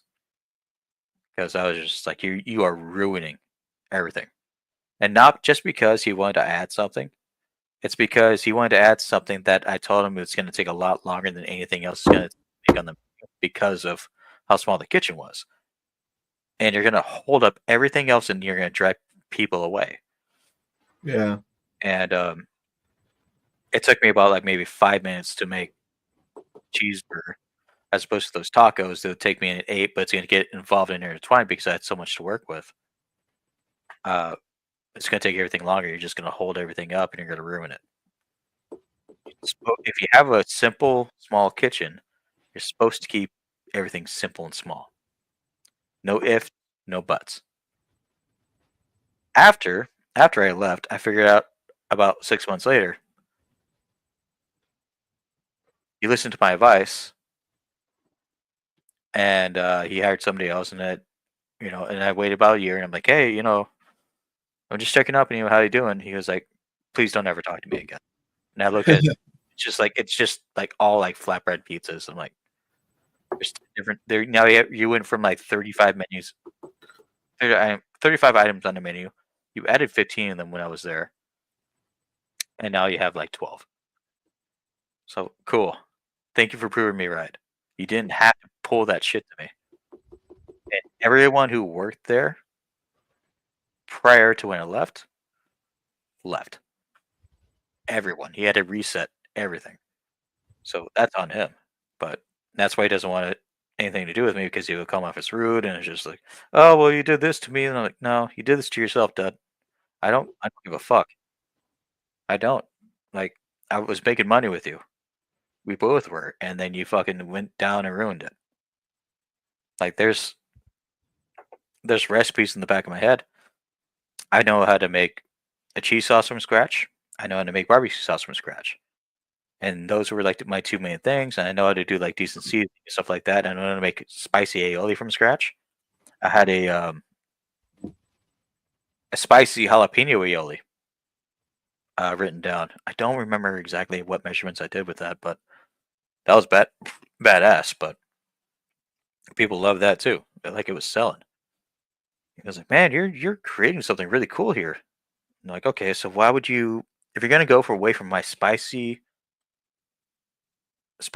menu, and then my traditional like barbecue sauce menu, and the salads, and our light bites, because I kept some of the stuff obviously that he had on the menu before I got there. I kept some of that stuff. Like, we had a brie and jelly quesadilla, or a brie quesadilla that was pretty good. And so I was like, yeah, let's keep that on because chicks dig that, so they can eat that. Keep all the salads. Maybe we could have created a new salad. I didn't get around to that one. I was playing with what I saw as cooking back there, and I saw what was selling, and I constantly explained to him, like, okay, so this is what's selling, this is what's going. And now, when I'm figuring out is that he's borderline going bankrupt, I'm like, well, fucking fuck. Like, I'm sorry. He's a family friend of ours too, and not my immediate family, but my aunt's family. That got me the job in the first place. I'm like, well, I'm sorry, man. Like, if you're not gonna be willing to listen to anybody, you're gonna distance yourself off a failure. So who gives a fuck? So I feel bad, but at the same time, like, he has my number. So Yeah.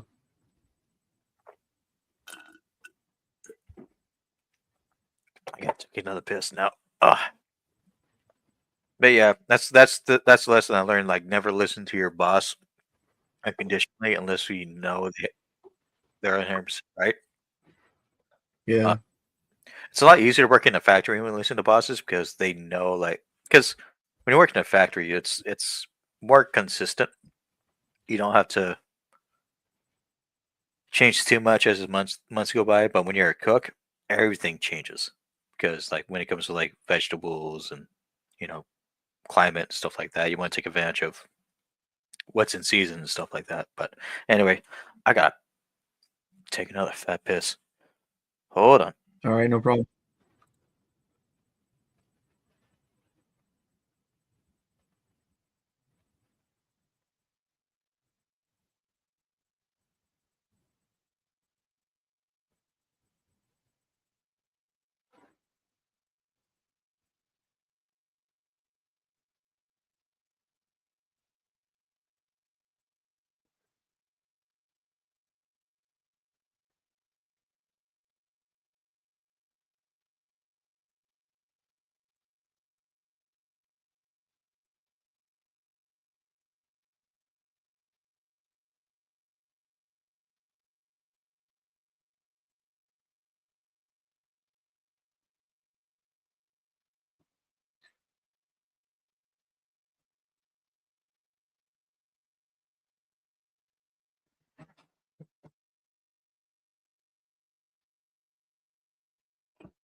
Hits got a little bit short.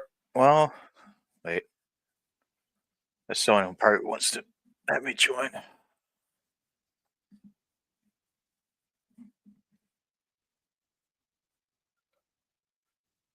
Oh no, he's been away for a while. Who? I was saying with Goat when we joined his, I was looking up, but he's been away for long enough to have his YouTube up and say, "Are you still watching?" So I don't know. He's still live, but he's away from his computer. I don't know if we've wanted to. I think Goat Rat. I think with it's hung out with Gut before, so Yeah, I've heard of him. he's a good guy. He's a decent guy. I like him. He's been a friend of mine for a while. He and I are kind of like polar opposites, but not like complete opposites. Like we're both nice people, but he's I think as far as music goes, we're very opposite. Like I like to laugh and have upbeat stuff, but he likes the more gangsta stuff, and I'm like, well, we're a fan and all, but most of these people in these quote unquote, well, not quote unquote, but in these music videos who were rapping, they look like fucking idiots. Not like old school rap. Old school rap's fine, but like I would never understand like the concept of someone like in 2024, 2023 fanning out about maybe $1,000 in 20s and going like this and showing up. Oh, look how much money I have. It's $1,000 in 2024. Like, okay. To me, you're kind of just like showing off your rent money, making a music video about it. You know what I mean? So like, it's silly shit to me. But him as a person, he's great. Like he's a great father too. So, he's kind of a goof in his own right. So am I. I think so is everybody when they go on YouTube. But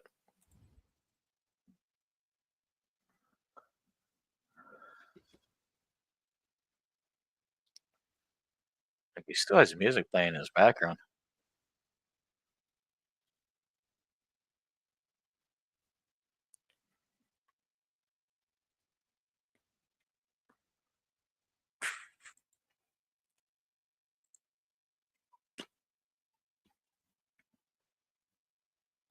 I mean, listen to this.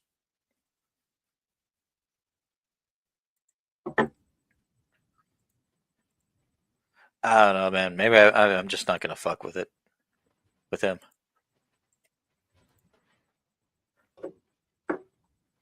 He's AFK. Yeah, and I can't even tell how long he's been because his live doesn't rewind. His live doesn't rewind at all. So, but it's playing live. So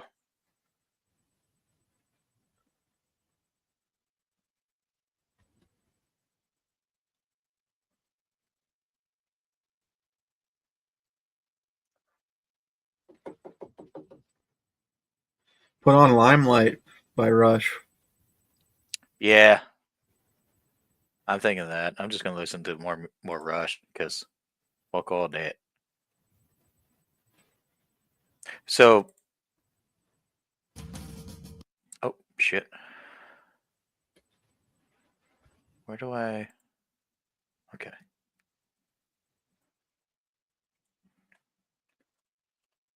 Rush Limelight was off of the album. Oh, Spirit of Radio, right?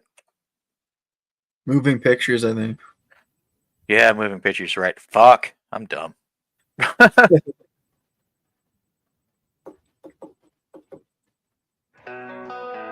And this is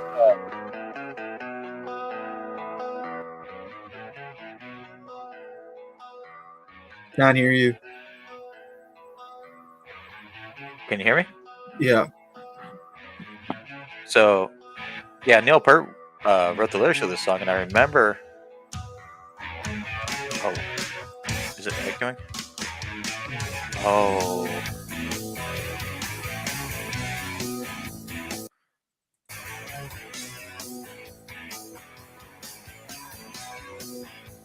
I thought it was Eckler. Living on a lighted stage approaches the unreal. For those who think and feel in touch with some reality beyond the gilded cage.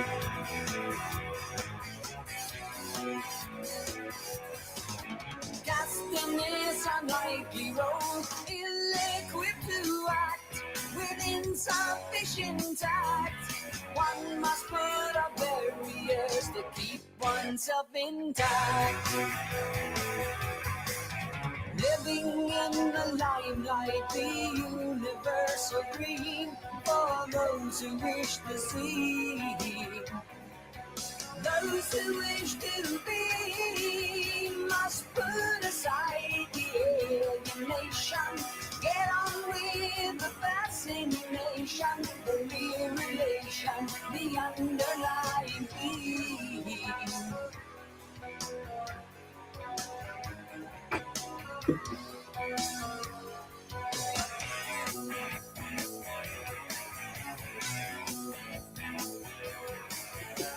I got this pizza shit. 99 peaches. Yep. Same alcohol content, slightly different flavor. Cannot I have no heart to lie. So I kind of lied about earlier. I actually started listening to Rush when I was 13. Not when that was my when I said I was first started listening to it when I was 17. That was my first actual live concert, but I started listening to it when I was 13. Yeah, me And too. yeah, I know how good Rush and Dream Theater were my top two for a very long time. So, because I like the. First of all, Get It Lee is a fucking machine. I don't think there's very many people on this earth. As a 35-year-old man, I can say there's not many people on this earth who can even touch Get It Lee's talent. Not many. I would say he's definitely one in a million, but that might even be pushing it, you know? Because the man's singing, playing bass guitar, and when I saw them live, Get It Lee, man, he does it flawlessly and doesn't really do it with much effort, as if he's on a different fucking plateau. And I've learned how to play bass, and he does some fucking weird shit on that bass guitar to the point where it sounds normal. I know it's progressive a little bit, but like, if you see what he does, it is freak. Especially when he I don't know if you do you play any instruments? Play a bit of guitar.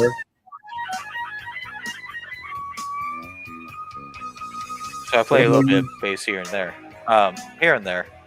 But like when I started getting into so I know terminologies and I know kind of what it takes. I'm a lot better at a Guitar Hero than I am an actual bass. But yeah, I'm kind of one of those nerdy ass kids. But I do know when I was like learning, when I tried to learn a Rush song, I don't quite remember what it is.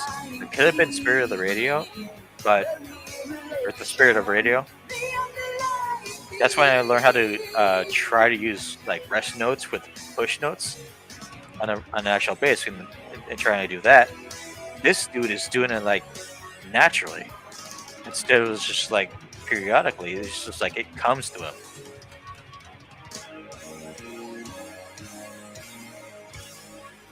Like he's.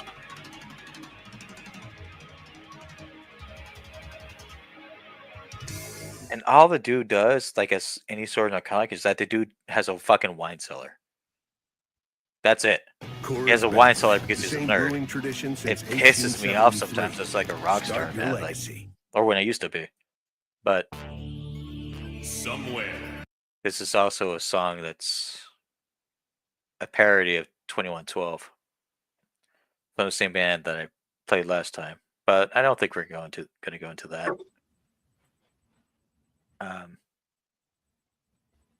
I wish Weird Al Yankovic would make a parody of Rush. That would have been fucking funny as hell. But are you into? Let's see. I kind of want to go back and forth, if that makes sense. Are you into Boston? Yeah. All right, let's play foreplay long time. Let's go with that.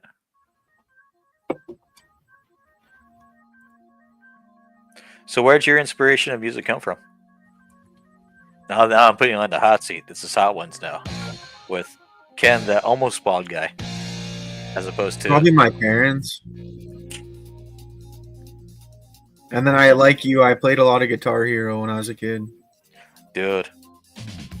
What was the first Guitar Hero one? My first Guitar Hero was actually Guitar Hero, but the original one. The first one that I actually got good at was Guitar Hero 3. Guitar Hero 2. Yeah. Guitar Hero 2 had Jordan, did it not? Yeah. Jordan was a fucking menace back in the day. When they first came out with Jordan, I still cannot master that song at all. I don't play it anymore. I haven't played the game in a very long time. But I played the game for like 4 to 5 years straight because I have a fucking arrogant personality. I did not see a video of anyone full scoring Jordan until about 6 years ago. And that Guitar Hero 2 came out in like 2006, I think. Buckethead, right? Buckethead, yeah. That's Buckethead. Amazing man, dude. I do love Sue Slayer by Buckethead as well. That one's not played on Guitar Hero, but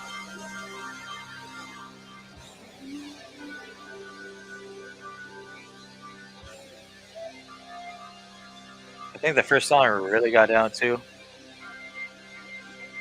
couldn't full score it at all, but when I was in high school, Guitar Hero 3 came out. I was the very first one in my entire high school class because a lot of people were into like rock music and Guitar Hero. I took a picture on my phone, and I was the very first one.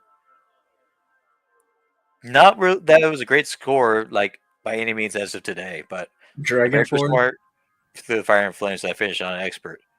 Yeah. And I told him like how I did it. I was like looking up everything to like how the fuck do I do this? And as soon as I did it, everyone was just like either A, said, "Holy shit, can you tell me how?" Or B, called me a faggot nerd. And was just like, why? Because I dedicated myself to something? Okay, yeah, because I'm gay for that. What do you guys do? Do you have any sort of dedication to your life? I don't get it. I don't think so.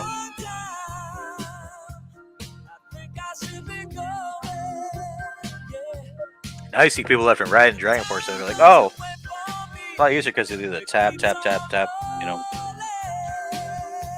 that's the first thing I had to learn. Like the intro, is trying to learn to like the blue, yellow, green. Do this, like that, and then after that, I didn't learn how to tap any of the rest of the song. I just like fucking like did a random guess. Like it barely got like 3 stars back when I was a kid, and I was just like, "I did it! I did it! This is how you do it." You're like, "Oh, it's kind of pathetic that you took all the time to learn how to do that." I'm like, "Why? I have a 3.2 GPA. What the fuck do you mean? I'm a high school wrestler too. Why? How is this pathetic?" 3.2 GPA. I can bench more than my fucking body weight. I honestly, I had no fucking idea where they're coming from, but my coach liked me. My poach teacher liked me. My English teacher liked me. I don't know what the fuck you guys want from me. You know, high school's a weird time. So I didn't try to show off. I always thought about like growing up. I always thought about like, what can you do to self-improve yourself? I didn't focus on anybody else. I don't care about like, oh, he can do that better than me. I was never really like the jealous type. I was always the one who wanted to keep on finding a new challenge. The thing that's gonna make me feel like I'm interested, and push. You know, Yeah. if I'm bad at something that I like, it's gonna irritate me a little bit, and to the point where, how do I do this? You know.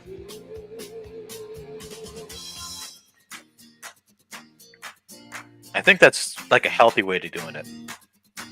You know.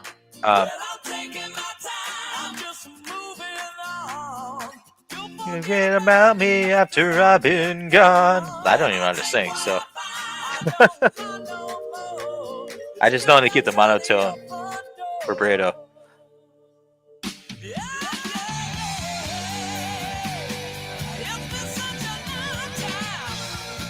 I can't sing like that. His switching rates between octaves, so I feel comfortable with. I'll stick by one octave.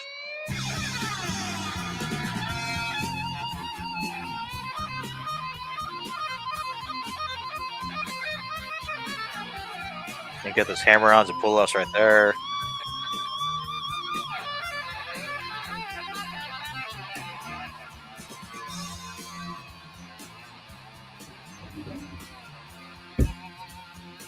Like, this is killing it.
Sick.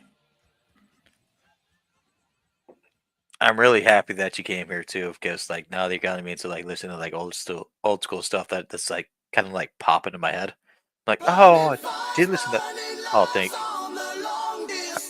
See, it's played immediately because I went back to my preference of lyrics or songs. This Dragon feel like- Force? Yeah, it's Dragon Force. Do you want to listen to it? It's the long and unedited cut. It's like Yeah, 10 sure. minutes. I really don't want to.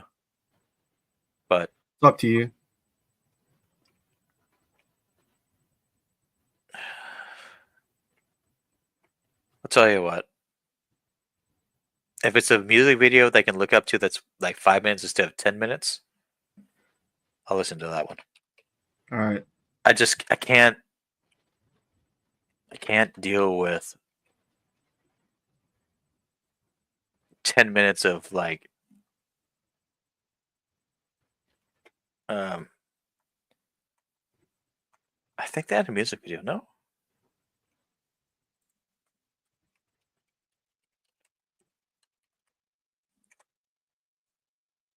Oh, that's not the one I'm thinking of. It's called shit.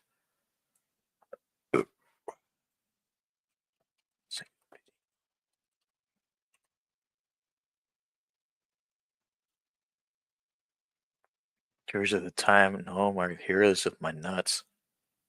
Operation Pound Ground. There we go. 18 years ago, the song was related.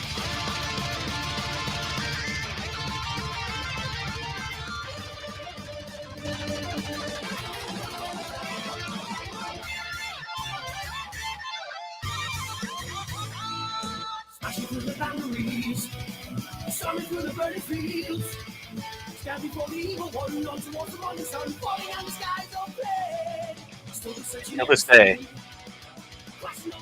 every fan of Dragon Force still doesn't understand what Operation Ground Pound is.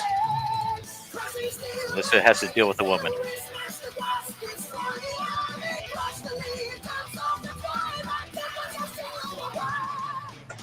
'Cause I don't know what they're talking about.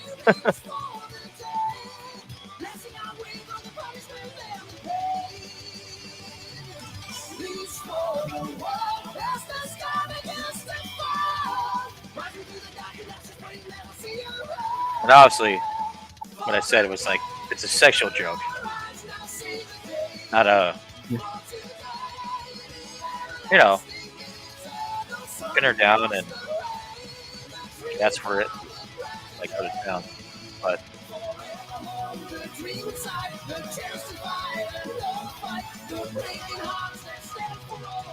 when you look at the music video, it's an alien invasion. I don't know where they're going after that either.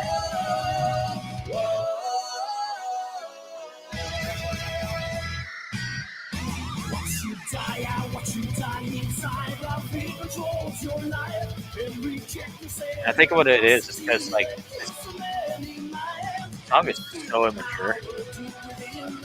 Like you can't just fucking shred on a guitar and take down fucking the aliens from Independence goddamn day. That's an Operation Ground Pound.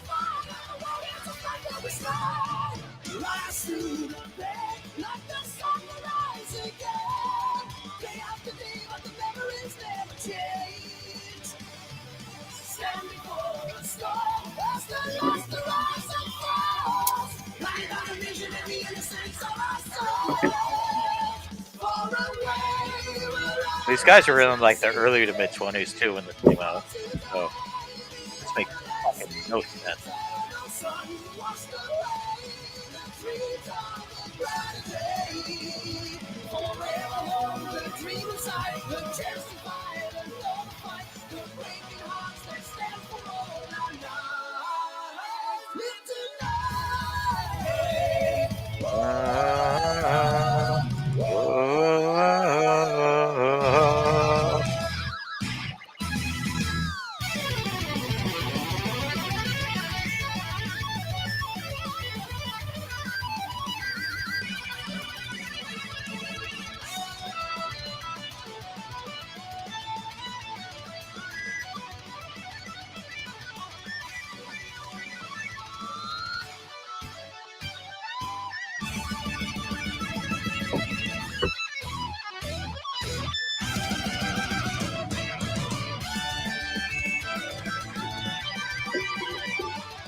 You said you 100%ed Through the Fire and the Flames, right?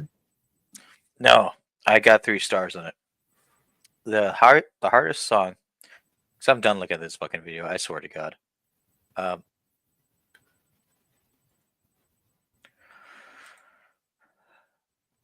Because now they're in the. Yeah, I can't. I can't. This song sucks. But I think the hardest song out of Guitar Hero 3 that gave me 100 FC was probably Sickened by Disturbed. On top of that, it was really tight between that and I did I think Psychosocial or one of the Slipknot songs that was in Guitar Hero 3. I think it was the Disturbed one that was a little bit more difficult, but I could be wrong because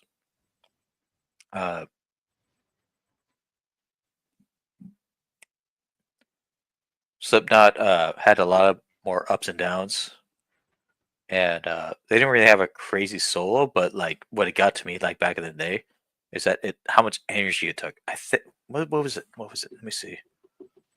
Now I have to look it up.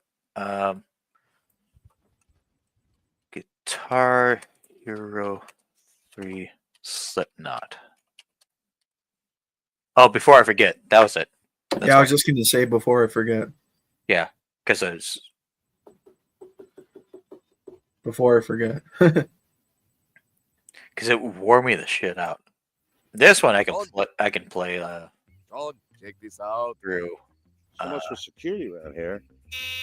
Okay. Seriously, what's this book? Let me see here. Carrots. Share these nuts. No, remove. Stop screen. Presents. Share screen. Try 3 before I forget. Oh, yeah. Now it's coming back to me. It was like the triplet things, I think. It's been a very long time.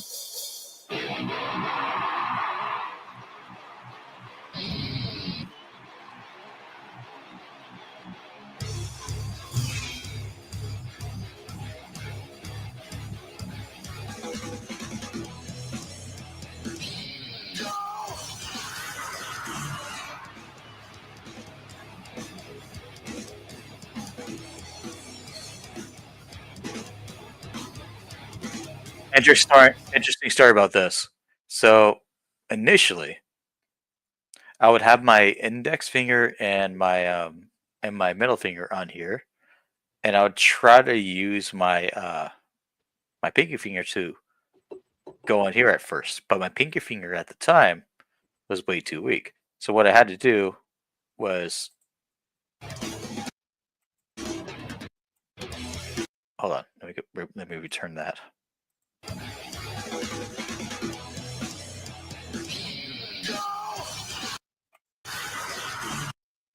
So when you go pinky ring, pinky ring, or pinky ring, or pinky middle ring. You know what? No. Green red, green yellow. Right? And then you see like where it hits blue. I had to trick myself into getting my my ring finger into the blue instead of trying to use my pinky, because my pinky would get worn out way too quickly. So I had to train myself to do that. Because it didn't come off as a pull off for me. In fact, I didn't even know what a pull off was at that point.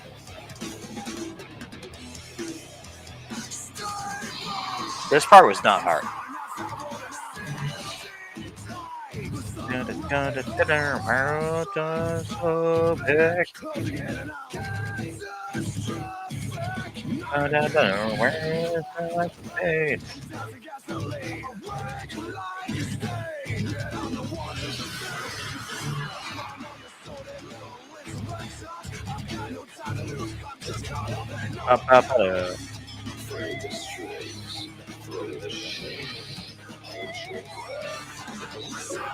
This was the kind of like the break in my fucking fingers.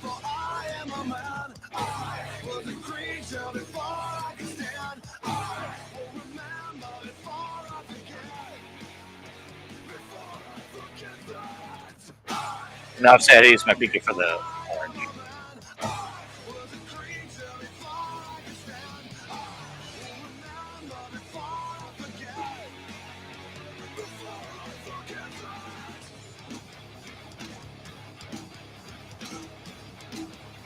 And this part got a lot quicker because you had to do like the down up, or you had to do like double down, like use your thumb to put up, put up. There's either or way, whichever works with you. It was really tough. I would do up down. Up down would be the normal thing, you would think, but I'm a dumbass. In 2007. So I did. I tried to do like the slap bass variation. Like if you know what slap bass means, is like you kind of take your thumb and like slap it down like that. Because I was playing bass at the time. No, that didn't work.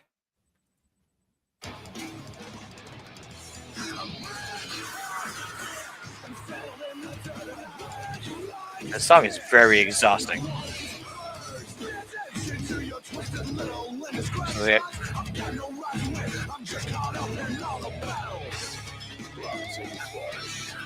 That part was also very weird. This one. Back up here.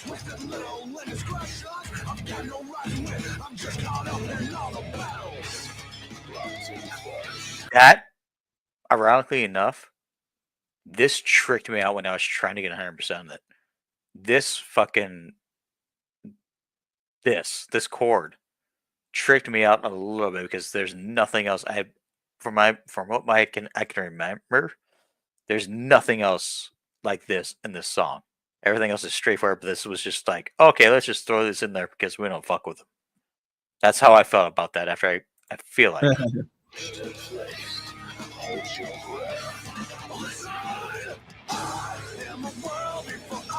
I'm a man, I would live before I can.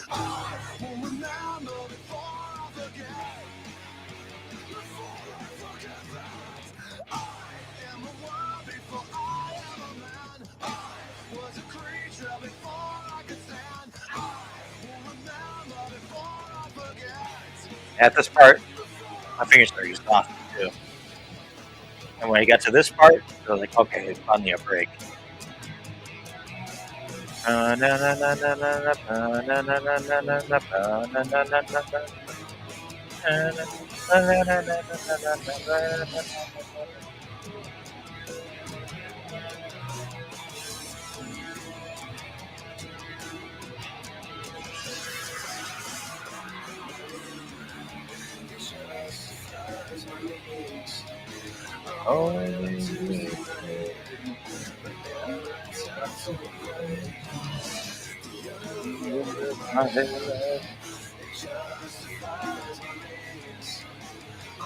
This part's a pain in the ass too.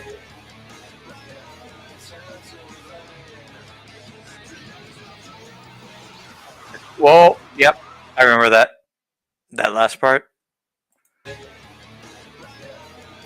Wait.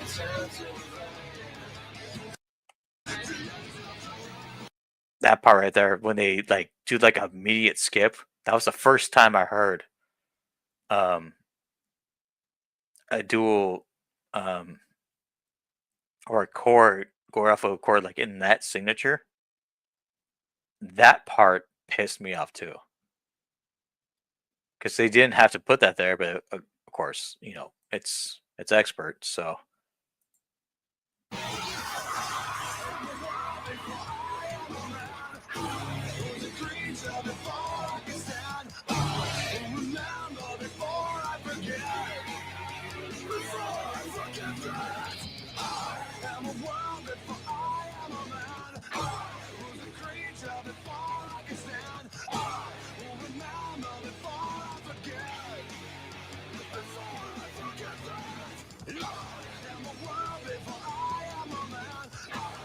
this will always be the final stretch.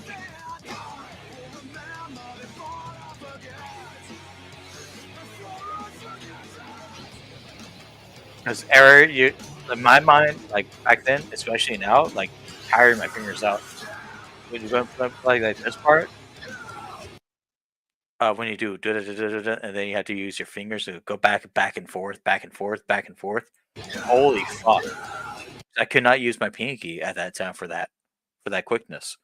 My pinky was only good for like the yellow button or the orange button right here, but I couldn't do any pull offs unless it was like absolutely necessary. So I couldn't use my pinky on the blue because my finger is kind of limpy and dumb. But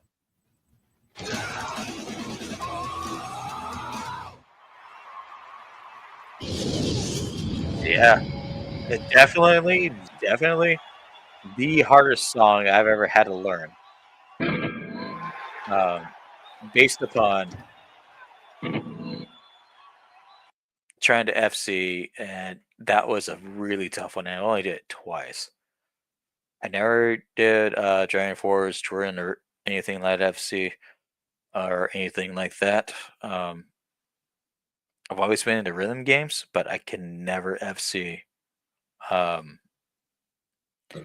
anything harder than that, or a full score, 100% or anything like that. No, not a Guitar Hero. I remember playing like Devil Went Down to Georgia too, and then that one was just like, oh my god, why? Because I already knew about the song, but yeah, that's because it's tough because like sometimes you deal with a controller that you own the controller, but then sometimes it try to go to a friend's house who actually owns the game, and they're like, oh okay, well how you play this, and then have a controller, and then some of the buttons don't work. Like, hey, this is kind of faulty, and like, oh no, you just suck at the game. You're just lying. But let me beat again. Oh shit! All right.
Right now, I'm trying to fucking invade.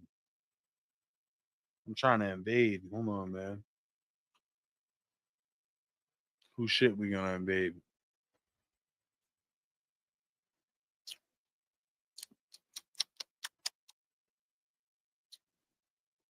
SD Flu. Harold Kush. That's what I thought you said. Now let me offer this as a rebuttal. Yeah. I feel like taking on like Ryu. The way the game be throwing bees, you would think we was some pirates. A and D, big O T, that's my squad. Right here, man, band, man, Lil Rob. Bitch, we handle business like we fucking with the mob. I take that pussy like Land Sanders at the side on the block. Okay. God, Get dropped on the porch, I'ma call that a score. All right. I think I'm just gonna call it for us, but I'm gonna check with my gut. Do I come over there too? Do you know the channel? Yeah, I know about Rob. Did you know it's Mob Illuminati? No, I just know. I've heard of him. I just subbed to him. All right. So let me go ahead and link you to his.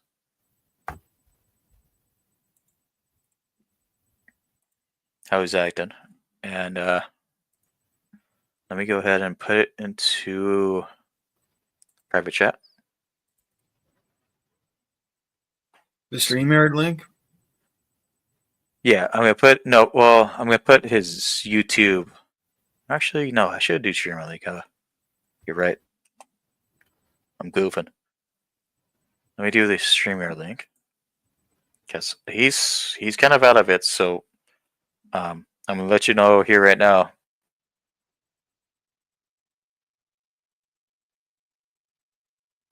everything we talk about on here, it's not gonna be like on there. We just let him do the talking. And then if he asks a question, just just be honest with him. He's cool like that. So All right.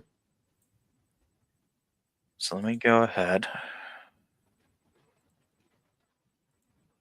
Cut. Put in the private. Paste. Let me see if it works. It does. Ready? Yep. All right. So I'm gonna end the stream. I'll see you there. All right. Peace, man. Peace, dude. It was nice chilling with you. Yeah. Hell yeah.